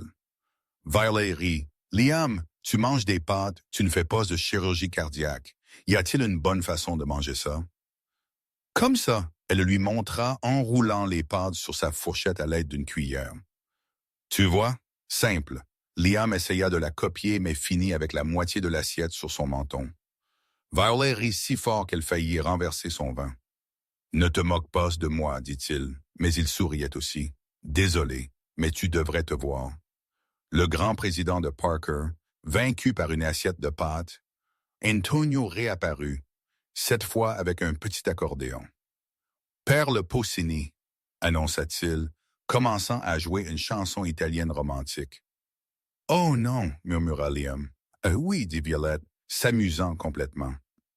Antonio commença à chanter en italien, gesticulant dramatiquement, tandis que d'autres clients s'arrêtaient pour regarder. Liam était aussi rouge que la sauce marinara, mais Violette applaudit avec enthousiasme. « Bravissimo, Antonio » cria-t-elle. Quand la chanson se termina, tous les restaurants applaudissent. Antonio s'inclina théâtralement et retourna à la cuisine. « Je ne te laisserai plus jamais choisir où nous mangeons, » dit Liam, essayant de se cacher derrière le menu. « Admets-le, c'était amusant, c'était différent. »« Liam, quand as-tu fait quelque chose de spontané pour la dernière fois? Quelque chose qui n'était pas à ton programme? » Il réfléchit un instant. « Honnêtement, je ne me souviens pas. C'est triste, c'est pratique, c'est ennuyeux. » Liam la regarda dans les yeux. « Tu penses que je suis ennuyeux? » « Je le pensais, dit-elle en souriant. Mais tu t'améliores. » Après le dîner, ils marchèrent dans les rues du village. La nuit était fraîche, et Violette resserra son manteau. « As-tu froid? » demanda Liam. « Un peu. » Sans réfléchir, il enleva son propre manteau et le plaça sur ses épaules. Le geste fut si naturel que tous deux furent surpris. « Merci, dit-elle doucement. » Ils s'arrêtèrent devant une petite place avec une fontaine illuminée. Quelques personnes passaient, mais l'endroit était assez calme. « Wallet, » dit Liam se tournant vers elle, « je dois te dire quelque chose. »« Qu'est-ce que c'est? » Il hésite comme s'il prenait son courage. « Quand ma mère a suggéré que nous nous marions, j'ai pensé qu'elle avait complètement perdu la tête. Je pensais que ce serait la pire décision de ma vie. »« Merci pour le vote de confiance, » dit Violette. Mais elle souriait. « Laisse-moi finir, » dit-il en riant nerveusement. « J'avais tort, complètement tort. » Il fit un pas de plus vers elle ces dernières semaines, te regardant travailler, voyant comment tu gères les gens, comment tu défends ceux qui en ont besoin. « Violette, tu m'as fait réaliser que je vivais une demi-vie. »« Liam, non, laisse-moi finir, » dit-il, sa voix devenant plus intense. « Je suis tombée amoureuse de toi. Vraiment, pas à cause du mariage arrangé, pas par commodité, mais à cause de qui tu es vraiment. » Violette sentit son cœur s'emballer. « Es-tu sûr? »« Absolument, » dit-il, s'approchant encore plus. « La question est, ressens-tu quelque chose pour moi à part de la pitié pour le gars qui ne peut pas manger de spaghettis correctement? » Elle rit, bien que ses yeux se remplissent de larmes. « Liam, tu es ennuyeux, obsessionnel, Complètement non spontané, et tu organises les livres par couleur. Ça n'a pas l'air très encourageant. Mais, continua-t-elle, plaçant une main sur sa joue, tu es aussi gentil, intelligent, tu as un sourire, tu caches trop, et tu me donnes l'impression que je peux affronter le monde, et cela signifie que je suis peut-être aussi tombée amoureuse de mon mari fou. Liam sourit, ce sourire authentique. Elle commençait à l'aimer et se pencha pour l'embrasser, mais à la dernière seconde, il trébucha sur le bord de la fontaine. Liam. Violet le rattrapa avant qu'il ne tombe dans l'eau. Parfait, dit-il, riant de lui-même. Le moment le plus romantique de ma vie. Et je faillis tomber dans une fontaine. Idiot, dit-elle affectueusement, le tirant près d'elle. Cette fois, quand il l'embrassa, il n'y eut pas d'accroc. Le baiser commença doux, hésitant, comme s'il s'habituait encore à l'idée que c'était réel. Puis il s'approfondit, et Violette sentit que le monde entier s'était arrêté autour d'eux. Quand ils se séparèrent enfin, ils étaient tous les deux essoufflés. « Wow !» murmura-t-elle. « C'est une bonne réaction, » dit-il en souriant. « Liam, et si nous rentrions à la maison? » « Bien sûr, il se fait tard de toute façon. »« Non, » dit-elle, le regardant dans les yeux. « Ensemble à la maison? Pour de vrai? » La compréhension se répandit lentement sur le visage de Liam. « Violette, es-tu sûre? »« Je suis sûre. Je veux découvrir ce que c'est vraiment d'être marié à toi. » Ils marchèrent main dans la main jusqu'à l'appartement. L'énergie entre eux passa de nerveuse à électrique. Dans l'ascenseur, Liam la serra de nouveau contre lui, l'embrassant contre le mur. « Es-tu sûr de ça? » murmura-t-il contre ses lèvres. « Liam, arrête de demander et embrasse-moi. » Et il le fit. Cette nuit-là, le mariage arrangé de Violet et Liam devint finalement quelque chose de réel. Et Sophia Parker, qui à ce moment-là prenait le thé dans son appartement, à 3 pâtés de maison, sourit mystérieusement à elle-même, comme si elle savait exactement ce qui se passait. « Mission accomplie », murmura-t-elle, trinquant seule avec sa tasse de thé en porcelaine. 2 semaines après la nuit qui changea tout entre Violette et Liam. Ils prenaient un petit déjeuner tranquille dans l'appartement quand l'interphone sonna avec insistance. « Attendez-vous quelqu'un? » demanda Liam, jetant un coup d'œil à l'horloge. « Il est 8 heures du matin. »« Non, » répondit Violette en fronçant les sourcils. « Béatrice ne travaille pas le samedi, » Liam répondit à l'interphone, et une voix féminine familière résonna dans l'appartement. « Violette, cite-moi, ta sœur Abigail, nous sommes en basse. » Violette faillit laisser tomber sa tasse de café. « Abigail, que fais-tu à New York? »« Surprise. Pouvons-nous monter? » Liam regarda Violette, qui était visiblement nerveuse. « La famille, ma jeune sœur, et d'après le son, probablement mes parents aussi, dit-elle en passant une main dans ses cheveux. « Liam, je ne leur ai pas parlé depuis presque 2 ans. »« Pourquoi pas? C'est compliqué. Ils n'ont pas approuvé mes choix de vie, et je n'ai pas approuvé leurs attentes. Tu sais comment ça se passe. Tu veux que je parte? »« Non, » dit-elle rapidement. « En fait, je pense qu'il est temps que tu rencontres d'où je viens. » 5 minutes plus tard, la porte de l'appartement s'ouvrit, et Violet se retrouva dans les bras d'une femme de 25 ans, aux cheveux bouclés et un sourire comme le sien. « Violet !» s'exclama Abigail. « Tu as l'air incroyable dans cet appartement. Oh mon Dieu !» Derrière Abigail vinrent Henry et Evelyn Harper, les parents de Violet. Henry était grand et mince avec des cheveux gris et des mains cailleuses qui montraient une vie de travail manuel. Evelyn était délicate avec les mêmes yeux verts que sa fille, mais une expression plus réservée. « Chérie !» dit Evelyn, serrant doucement Violette dans ses bras. « Ça va? »« Je vais très bien, maman, » répondit Violette, essayant toujours de digérer la visite surprise. « Mais qu'est-ce que vous faites tous ici? »« Oh, c'est vrai. » Abigail se tourna vers Liam qui avait tout observé avec intérêt. « Tu dois être le fameux mari. Je suis Abigail, la sœur cadette et préférée de Violette. »« Liam Parker, » dit-il, tendant la main avec un sourire. « Ravi de te rencontrer. » Henry s'avança et serra fermement la main de Liam, le jaugeant clairement. Henry Harper, le père de Violette, j'entends que vous vous êtes marié plutôt rapidement. Papa, dit Violette d'un ton d'avertissement. C'est bon, dit Liam diplomatiquement. Ce fut une romance éclair. C'est vrai. Evelyn regarda autour de l'appartement, clairement impressionnée. Violette, chérie, cet endroit est très élégant. Liam a bon goût en matière de décoration, dit Violet, sentant la tension dans l'air. Et que faites-vous exactement? Demanda Henry allant droit au but. La technologie, répondit Liam. Je dirige une entreprise ici à Manhattan. Abigail rit. Papa, tu lui fais le discours du beau-père surprotecteur? Violet a 30 ans. Elle a raison, ajouta Violet. Viens, assieds-toi. Puis-je te servir du café? Le petit déjeuner.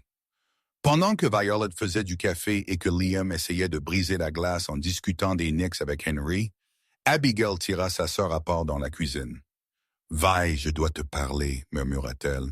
Nous ne sommes pas juste venus rencontrer ton mari. J'ai compris. Qu'est-ce qui se passe?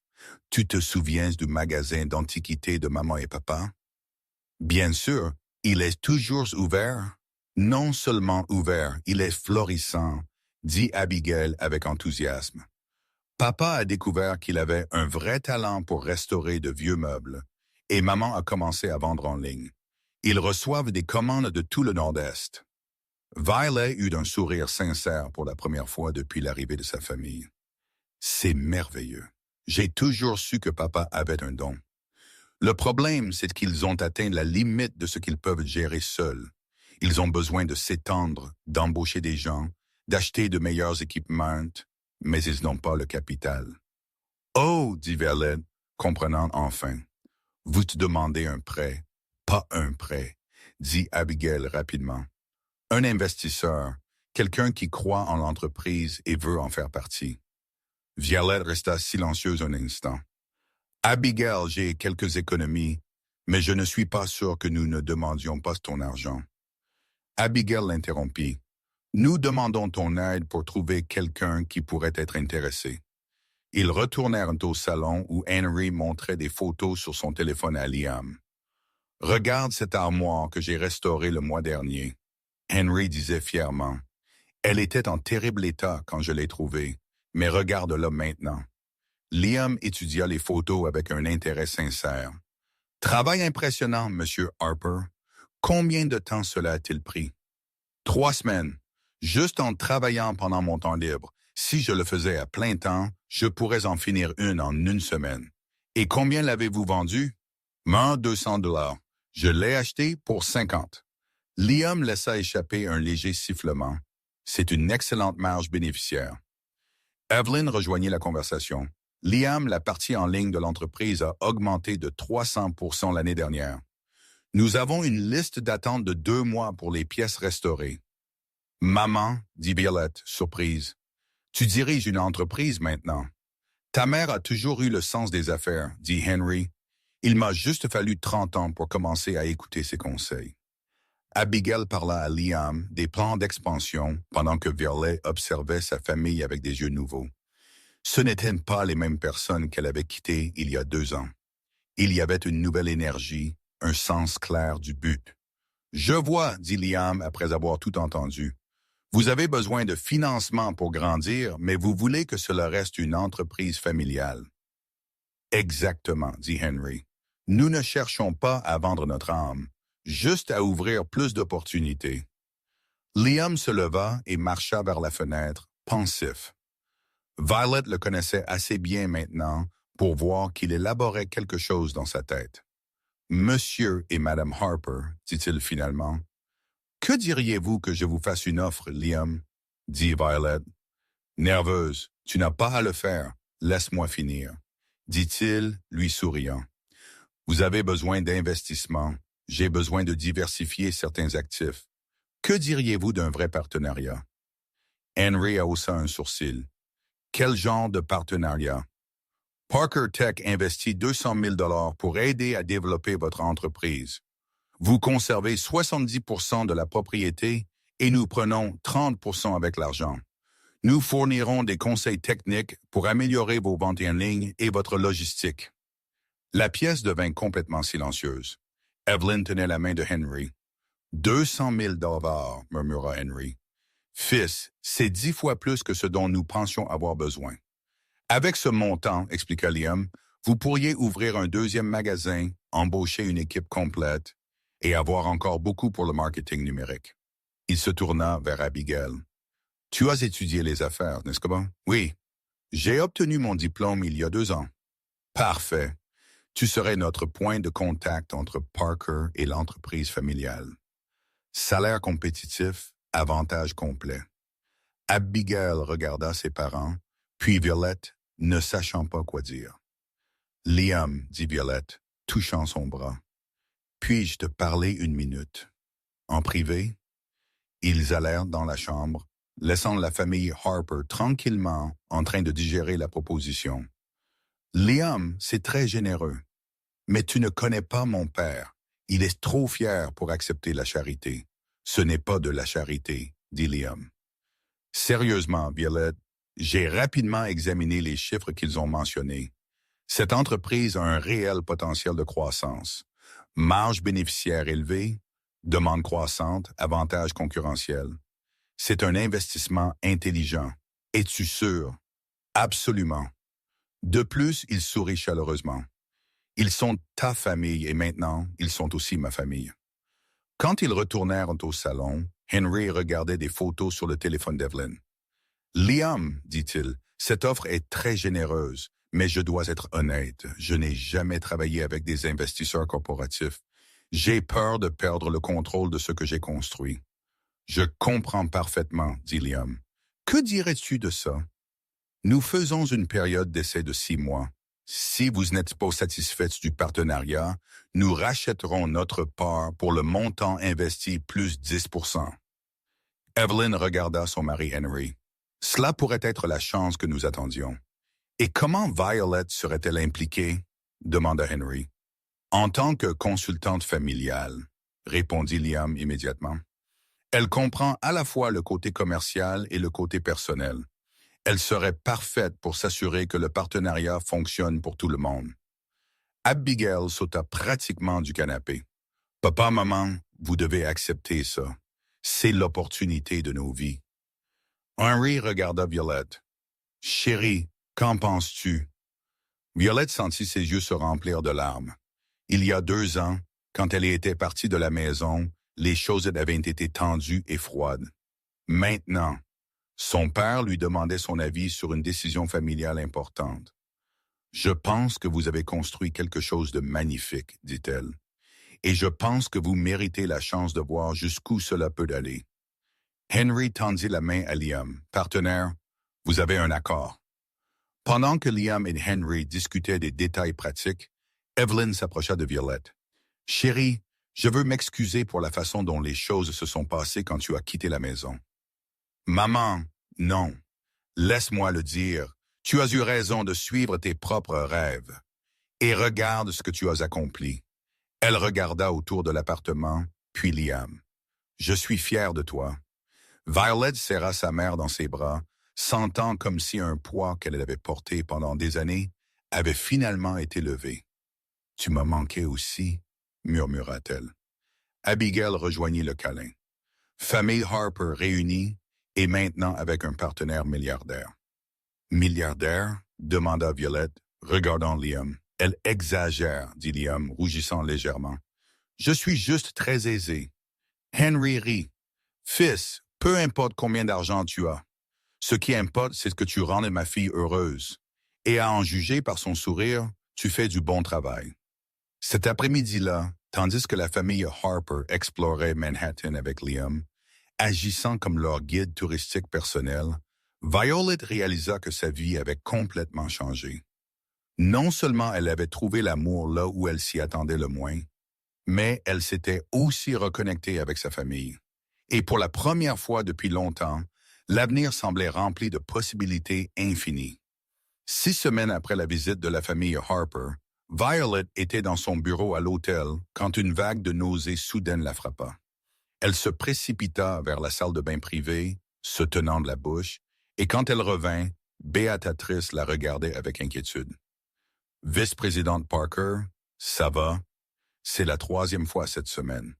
Violet s'arrêta net alors qu'une réalisation soudaine la frappait comme la foudre.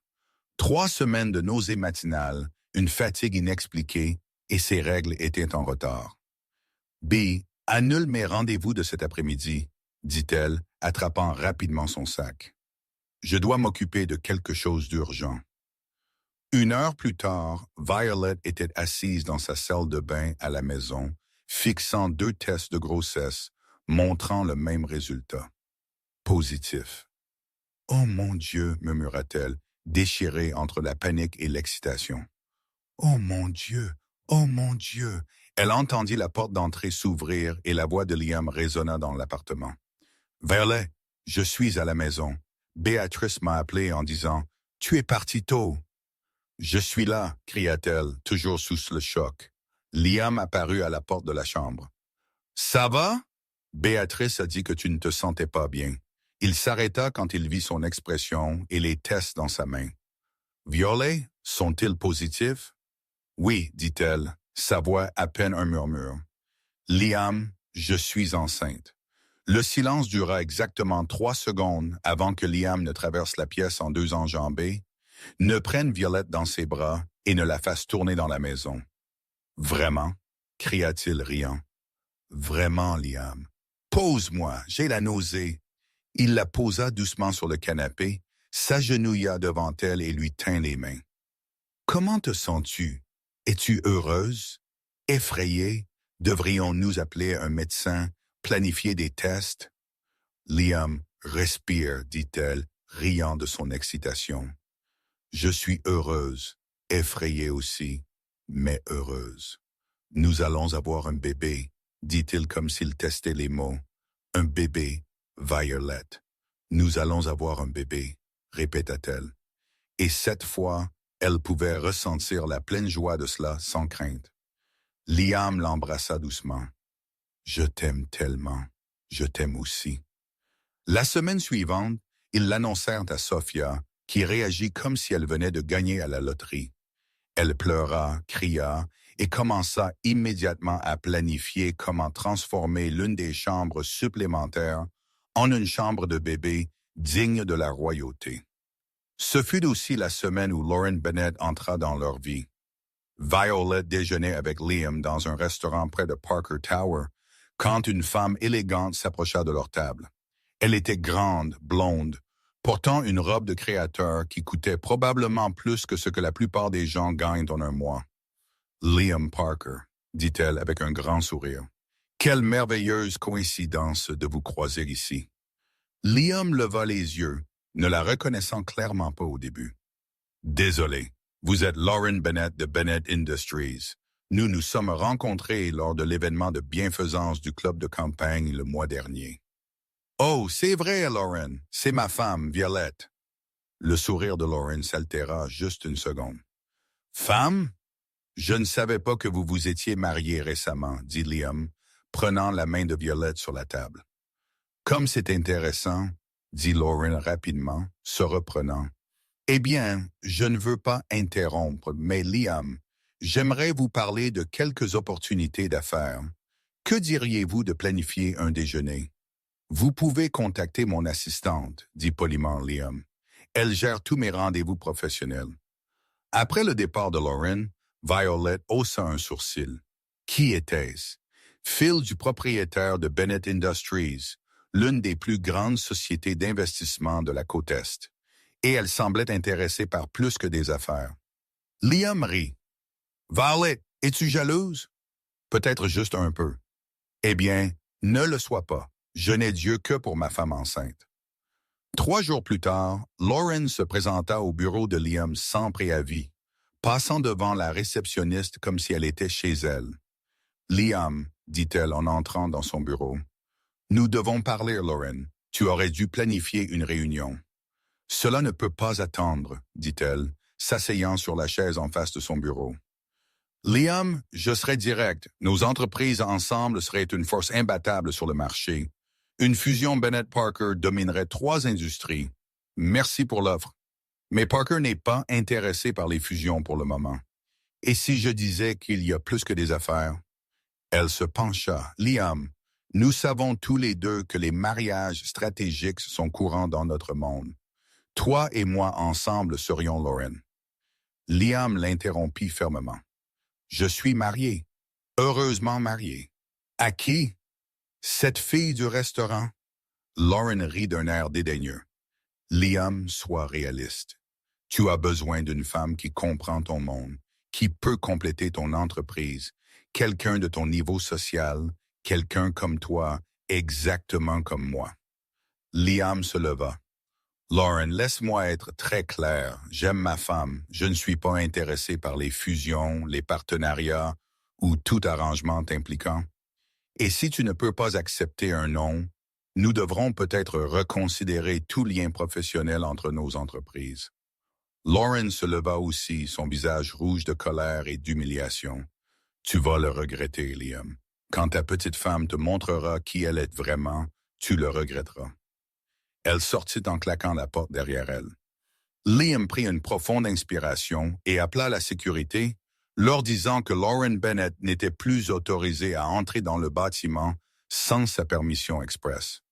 Le même après-midi, Sophia Parker se présenta au bureau de Liam sans préavis, ce qu'elle faisait rarement. « Maman, que fais-tu ici? J'ai entendu dire que cette vipère de Lauren Bennett était venue te déranger aujourd'hui. » Liam dit, « Comment as-tu su? » « Chérie, j'ai des yeux et des oreilles partout à Manhattan. Elle est sortie d'ici et est allée directement au club raconter à ses amis que tu l'avais rejetée à cause d'une croqueuse de diamants qui t'avait épousé pour ton argent. Elle a dit cela à propos de Violette, parmi d'autres choses pires, dit Sophia s'asseyant gracieusement. Liam, je dois te dire quelque chose à propos de ta femme. Le cœur de Liam commença à battre plus vite. Qu'est-ce que c'est? Avant que Violet n'accepte de t'épouser, j'ai examiné ses antécédents, ses finances, son histoire, sa famille. Sais-tu ce que j'ai trouvé? Quoi? Elle avait 5 000 $ sur son compte courant, payait d'un loyer pour un petit appartement qu'elle partageait avec une amie et travaillait 60 heures par semaine juste pour joindre les deux bouts. Si elle était une croqueuse de diamants, elle serait la pire de l'histoire. Liam se détendit, souriant. « Maman, je sais exactement qui est Violette. Je sais que tu sais, mais je veux que tu te souviennes que chaque fois que quelqu'un comme Lauren Bennett remet en question les intentions de ta femme, tu as tout mon soutien pour les envoyer promener. Merci, maman. » Sophia se leva et embrassa son fils sur la joue. De plus, Violet m'a donné quelque chose qu'aucun ambitieux n'aurait jamais pu. Qu'est-ce que c'est? Elle m'a rendue vraiment heureuse.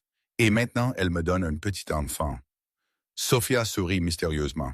Oh oui, elle m'a parlé de la grossesse. Félicitations, chérie. Après le départ de Sophia, Liam resta seul dans son bureau, pensant à quel point sa vie avait changé en seulement quelques mois. Il avait une femme qu'il aimait vraiment, un bébé en route et une famille qui avait enfin un sens. Et si Lauren Bennett ou qui que ce soit d'autre pensait pouvoir gâcher ça, il se trompait complètement. Liam prit le téléphone et appela Violette. « Salut, mon amour. » Elle répondit tout de suite. « Salut, comment vas-tu et notre bébé? » Un peu nauséeuse, mais heureuse. « Pourquoi? Je voulais juste entendre ta voix, » dit-il en souriant. « Je t'aime, Violette. Je t'aime aussi. » Toujours le gala annuel de l'élite d'affaires de Manhattan était l'événement le plus important du calendrier social de la ville, tenu au Metropolitan Museum. Il réunissait les noms les plus influents du monde des affaires, de la politique et de la société. Liam et Violet arrivèrent ensemble, elle rayonnante dans une robe bleu marine qui cachait subtilement les premiers signes de grossesse. « Es-tu sûr que tu vas bien? » demanda Liam pour la 10e fois, alors qu'il l'aidait à sortir de la voiture. « Liam, je suis enceinte, pas impuissante, » dit Violet en riant. « De plus, j'ai vraiment envie de rencontrer ce fameux père dont tu as évité de parler. » Liam fit une grimace. Victor Parker n'est pas exactement connu pour être subtil ou gentil. Ne prends rien de ce qu'il dit personnellement. D'accord. Ils entrèrent dans la grande salle où des centaines de personnes se déplaçaient parmi des sculptures antiques et des œuvres d'art inestimables. Sophia Parker était déjà là, superbe dans une robe dorée, discutant avec un groupe de femmes de la haute société. « Mes chéries, dit-elle, les embrassant tous les deux. « Violet, tu es absolument magnifique. Comment te sens-tu? »« Mieux chaque jour, répondit Violette. Où est Monsieur Victor? » Liam a dit qu'il serait là. Sophia montra du doigt l'extrémité de la salle où un homme grand et imposant parlait avec un groupe d'hommes d'affaires. Victor Parker avait la même carrure que Liam, mais avec un air beaucoup plus sévère et imposant. Les voilà, probablement en train de discuter comment prendre quelques marchés supplémentaires, dit Sophia avec une pointe de sarcasme. Liam était sur le point d'emmener Violet rencontrer son père quand Lauren Bennett apparut soudainement, bloquant leur chemin. « Liam, dit-elle d'un air enjoué, quelle merveilleuse coïncidence. Et Violet, n'est-ce pas? Quelle robe intéressante. »« Bonjour, Lauren, dit poliment Violette. Comment allez-vous? »« Très bien, merci. En fait, j'espérais parler à Liam de cette proposition dont nous avons discuté. »« Lauren, dit fermement Liam, je t'ai déjà dit que je n'étais pas intéressé. »« Oh, mais peut-être changerez-vous d'avis quand vous entendrez à quel point votre père est enthousiaste à l'idée d'un partenariat entre nos familles. » Avant que Liam ne puisse répondre, une voix grave vint de derrière eux. « Liam, enfin, j'ai besoin de te parler. » Victor s'approcha, ignorant complètement Violette et concentrant toute son attention sur son fils. « Papa, dit Liam avec prudence, c'est ma femme, Violet. » Victor regarda Violet comme s'il la voyait pour la première fois, ce qui était probablement le cas. « Femme? » demanda-t-il confus. « Liam, de quoi parles-tu? »« Nous nous sommes mariés il y a quelques mois, » expliqua Liam. « Je pensais que maman te l'avait dit. » Sophia n'a rien mentionné à propos d'un mariage, dit Victor, clairement irrité. « Et cela complique sérieusement les plans que nous avions pour toi. » Lauren s'avança avec un sourire sournois. « Monsieur Parker, peut-être puis-je clarifier les choses. Liam et moi avons discuté d'un partenariat stratégique entre nos entreprises qui inclurait également une union personnelle. »« Exactement, dit Victor s'animant. « Lauren, chérie, tu serais parfaite pour Liam. Une fusion entre Parker et Bennett Industries serait... »« Papa, l'interrompit Liam, élevant la voix. Je suis déjà marié à Violet, et je ne suis pas intéressé par Lauren ou par une fusion d'entreprises. »« Liam, sois raisonnable, dit Victor, baissant la voix, mais gardant le ton sévère. Tu ne peux pas laisser des sentiments d'adolescent gêner des décisions commerciales intelligentes. » La pièce commençait à remarquer la tension croissante. Les conversations s'arrêtèrent et les gens commencèrent à se tourner pour regarder le drame se dérouler. Violet bouillit. « Excusez-moi, Monsieur Parker, mais votre fils n'est pas un adolescent.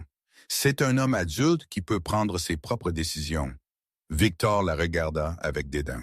« Jeune femme, vous ne comprenez clairement pas comment les affaires fonctionnent dans notre famille. » « En fait, dit une voix ferme et élégante derrière eux, celui qui ne comprend pas comment les affaires fonctionnent dans notre famille, c'est vous, Victor. » Sophia Parker s'avança d'un pas confiant, affichant une expression que Liam reconnut comme extrêmement dangereuse.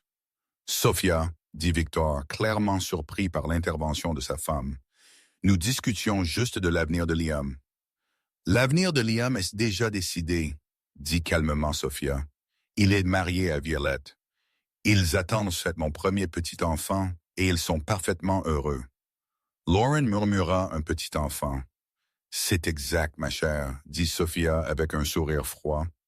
Violet est enceinte, donc vos tentatives de séduire mon fils sont non seulement inappropriées, mais aussi complètement inutiles. » Victor tenta de reprendre le contrôle de la situation, Sophia, indépendamment du fait que Liam est temporairement marié. Temporairement. Sophia haussa un sourcil. « Victor, je pense que vous avez mal compris. Ce n'est pas un mariage temporaire. C'est un vrai mariage construit sur un amour réel. » « Sophia, tu dramatises. » Dramatisé? Sophia rit, mais il n'y avait aucun humour dans sa voix. Victor, tu veux parler de drame? Sophia ouvrit son sac Hermès et en sortit une épaisse enveloppe. Voici votre drame, mon cher. Elle tendit l'enveloppe à Victor, qui l'ouvrit avec confusion. Son expression changea radicalement en lisant son contenu. Papier de divorce, murmura-t-il incrédule. Signé, tamponné et prêt à être déposé. Sophia confirma. Victor, après 35 ans de mariage, je divorce de vous. La salle de bal entière se toute.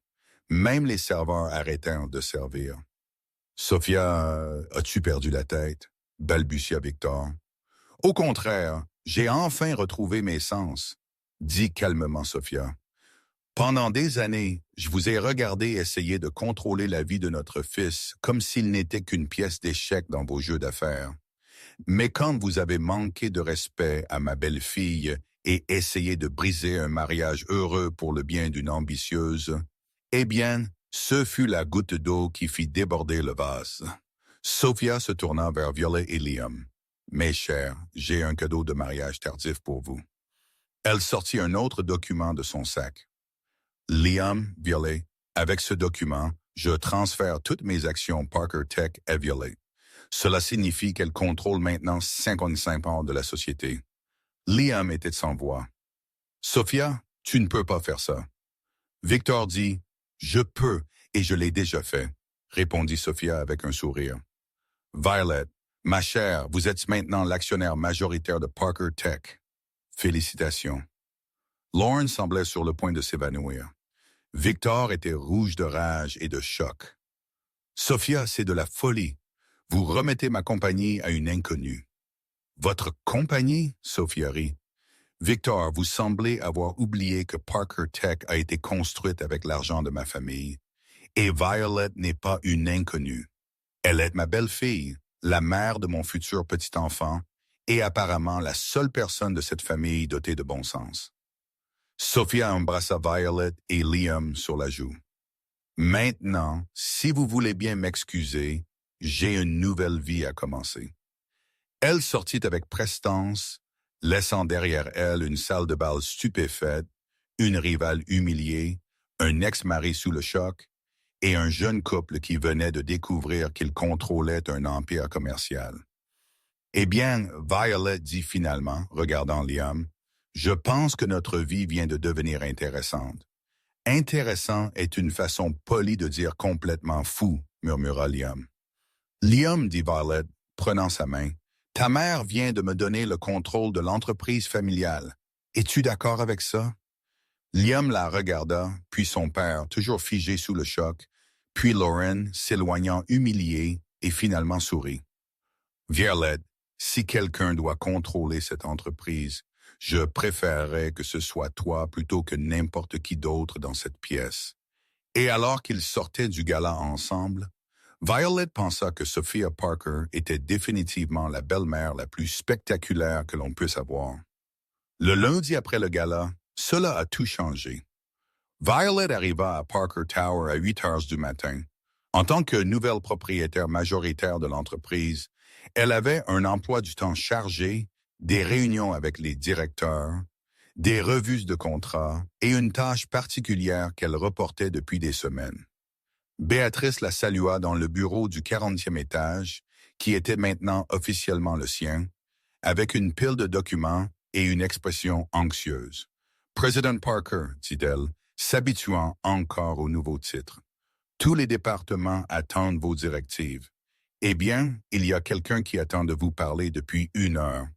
C'est Clara Thornton, dit-elle, c'est urgent et elle a besoin de s'expliquer. Violet la regarda. Depuis que la nouvelle de sa nouvelle position s'était répandue dans l'entreprise, elle savait que ce moment viendrait. Clara était probablement désespérée maintenant, essayant de se sauver avant que Violet ne prenne des décisions concernant son avenir. Faites-la entrer. 5 minutes plus tard, Clara entra dans le bureau avec un air entre la nervosité et l'essai de conserver un dernier peu de dignité. Elle portait son meilleur tailleur et tenait un dossier en cuir comme si elle se rendait à un entretien d'embauche. « Violet, commença Clara, forçant un sourire. Ou plutôt, Président Parker, félicitations pour la promotion. Très bien mérité. Merci, Clara, dit Violet calmement, lui faisant signe de s'asseoir sur la chaise en face de son bureau. S'il vous plaît, asseyez-vous. Clara s'éclaircit la gorge nerveusement. Violet, je suis venu ici pour éclaircir quelques malentendus du passé. Je sais qu'il y a eu des tensions, mais j'espère que nous pourrons aller de l'avant et travailler ensemble de manière productive. Violet l'étudia un instant. Il y avait tant de peur dans les yeux de Clara. Elle eut presque pitié d'elle. Presque. Malentendu, répéta-t-elle lentement. Est-ce ainsi que vous appelez le sabotage délibéré, les faux documents et les tentatives de ruiner ma réputation professionnelle? Clara pâlit. Violet je. Oui, il y a eu des conflits.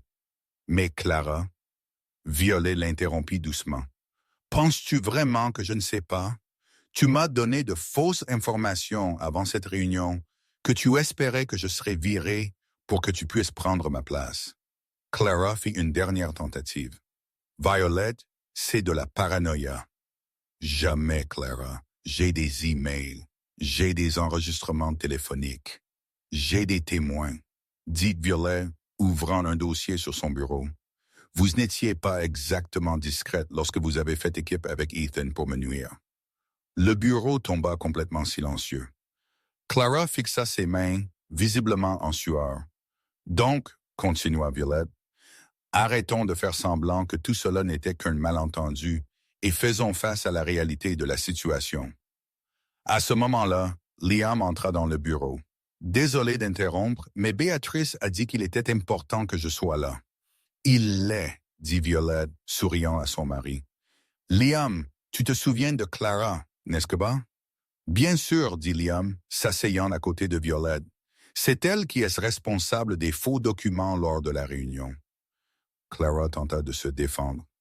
Monsieur Parker, il y a eu un malentendu, Clara, dit Liam froidement. Sautons la partie où vous essayez d'expliquer l'inexplicable. Violet, quelle est ta décision? Violet prit une profonde inspiration. Elle avait passé beaucoup de temps à penser à ce moment.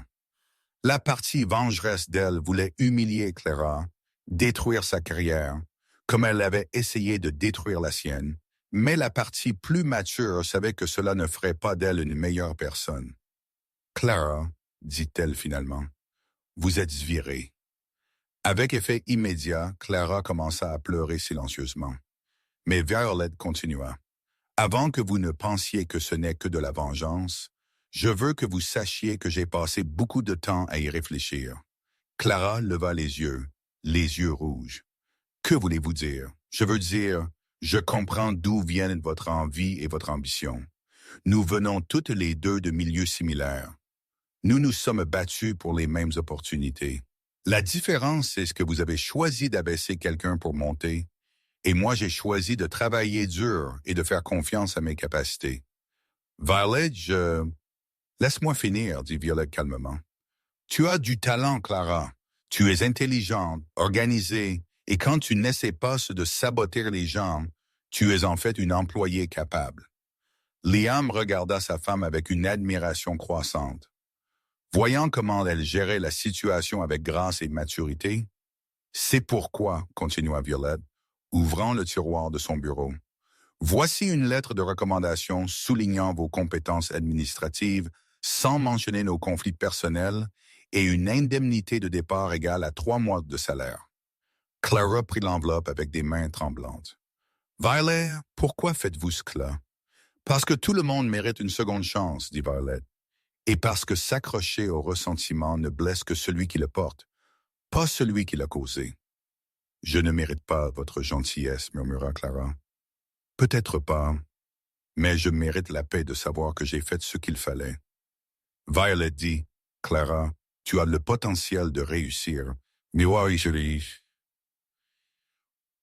mais tu dois arrêter de voir les autres femmes comme des ennemis et commencer à les voir comme des alliés possibles. Liam se pencha en avant. Clara, l'envie à laquelle tu t'es accrochée n'a plus sa place ici. Violet t'offre une sortie digne. Je te suggère de la prendre et de l'utiliser comme une chance de grandir. Clara essuya ses larmes. Vous deux êtes de meilleures personnes que je ne le pensais.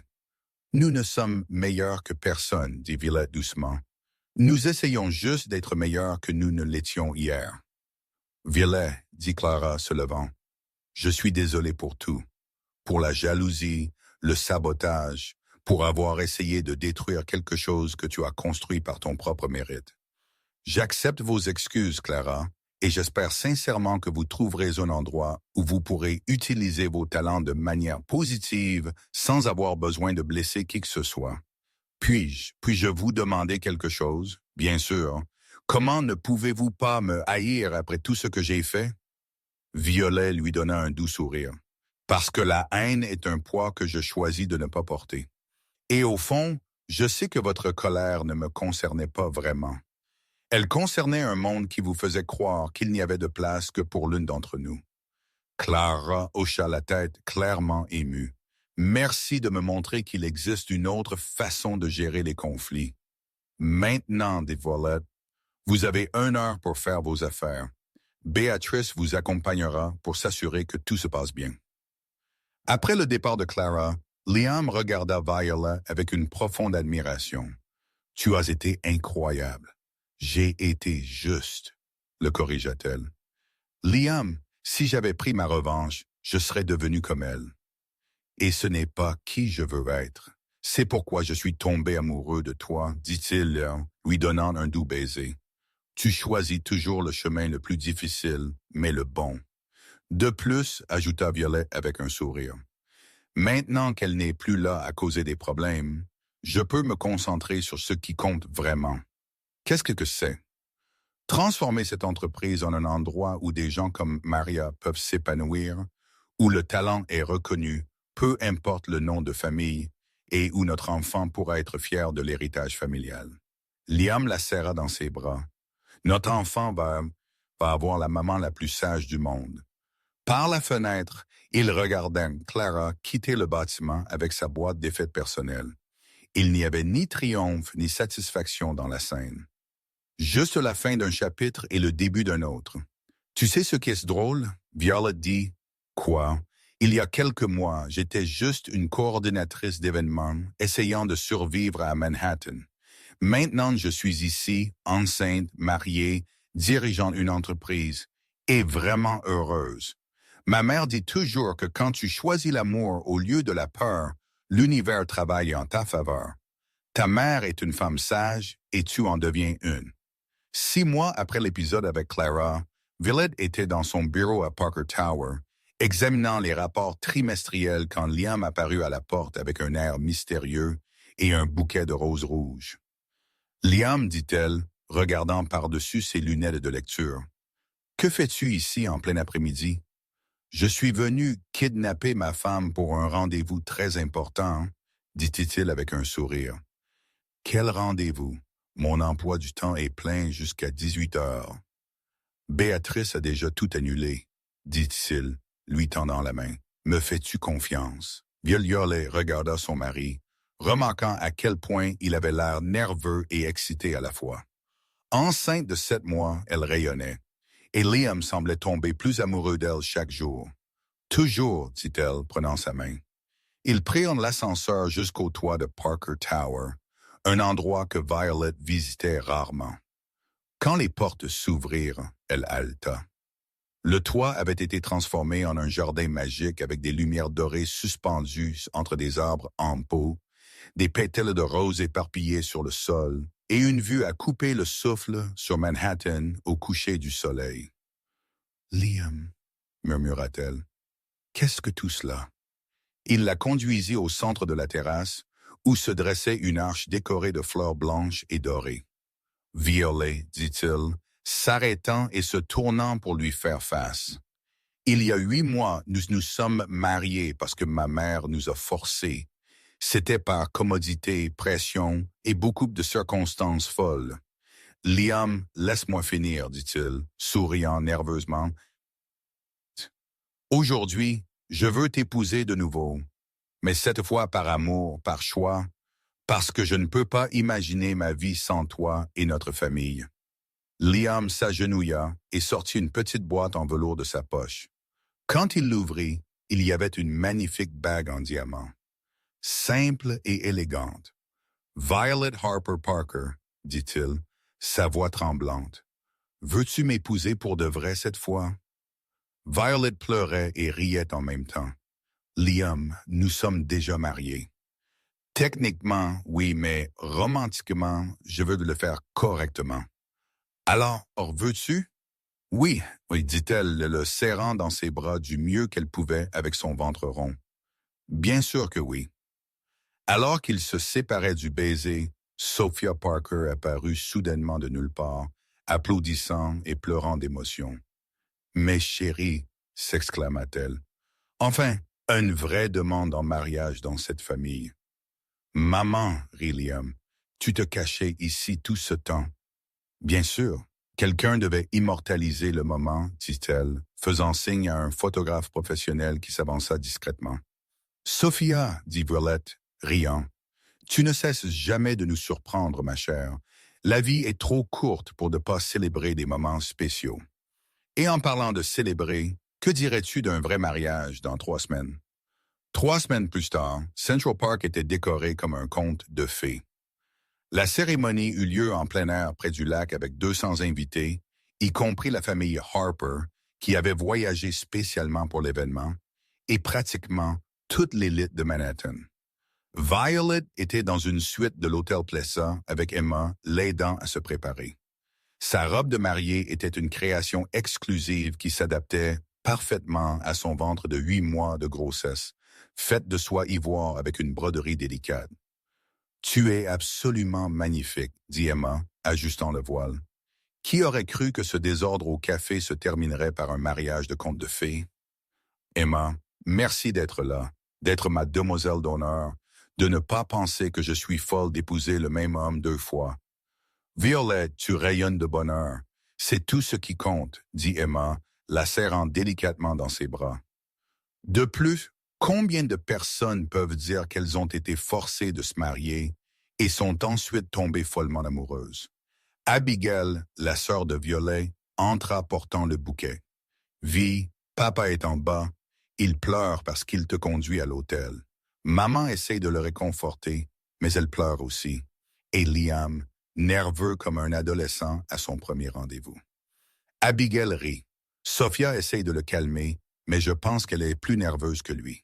Une demi-heure plus tard, Violet marcha sur le tapis rouge vers l'hôtel avec Henry Harper à ses côtés.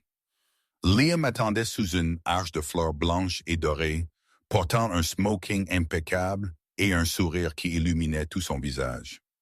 Quand elle atteignit l'hôtel, Henry l'embrassa sur le front et murmura « Je suis fier de toi, chérie. » Très fier. Liam prit les mains de Violet, et cette fois, quand l'officiant demanda s'il se prenait pour mari et femme, il n'y eut aucun doute, aucune menace, aucune commodité.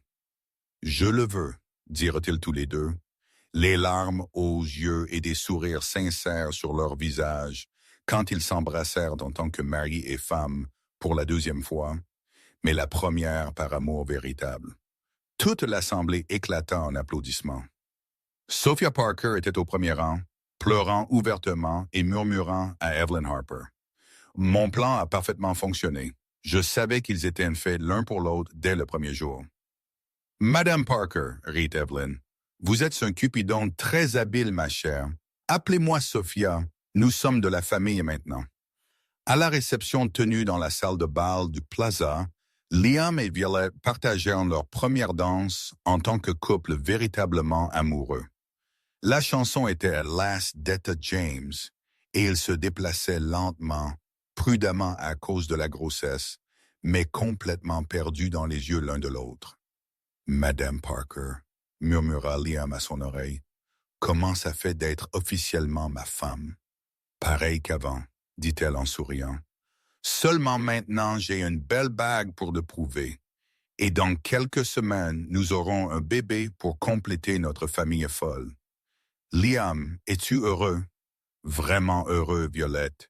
Il y a 8 mois, j'étais un bourreau de travail solitaire qui organisait les livres par couleur. Aujourd'hui, je suis un homme marié avec une femme incroyable, attendant notre premier enfant et partageant le contrôle d'une entreprise avec la personne la plus intelligente que je connaisse. Alors, oui, je suis plus qu'heureux, je suis complet. Pendant le discours de Sophia, elle leva son verre de champagne. Violette but du jus de raisin et dit « Il y a quelques mois, mon fils Liam était un homme très sérieux qui avait besoin de quelqu'un pour secouer sa vie trop organisée. Violet était une femme déterminée qui avait besoin de quelqu'un qui la soutiendrait inconditionnellement. Parfois, le destin a besoin d'un petit coup de pouce. » Elle fit d'un clin d'œil. Mais à la fin, l'amour trouve toujours un chemin. Emma prononça son discours de demoiselle d'honneur.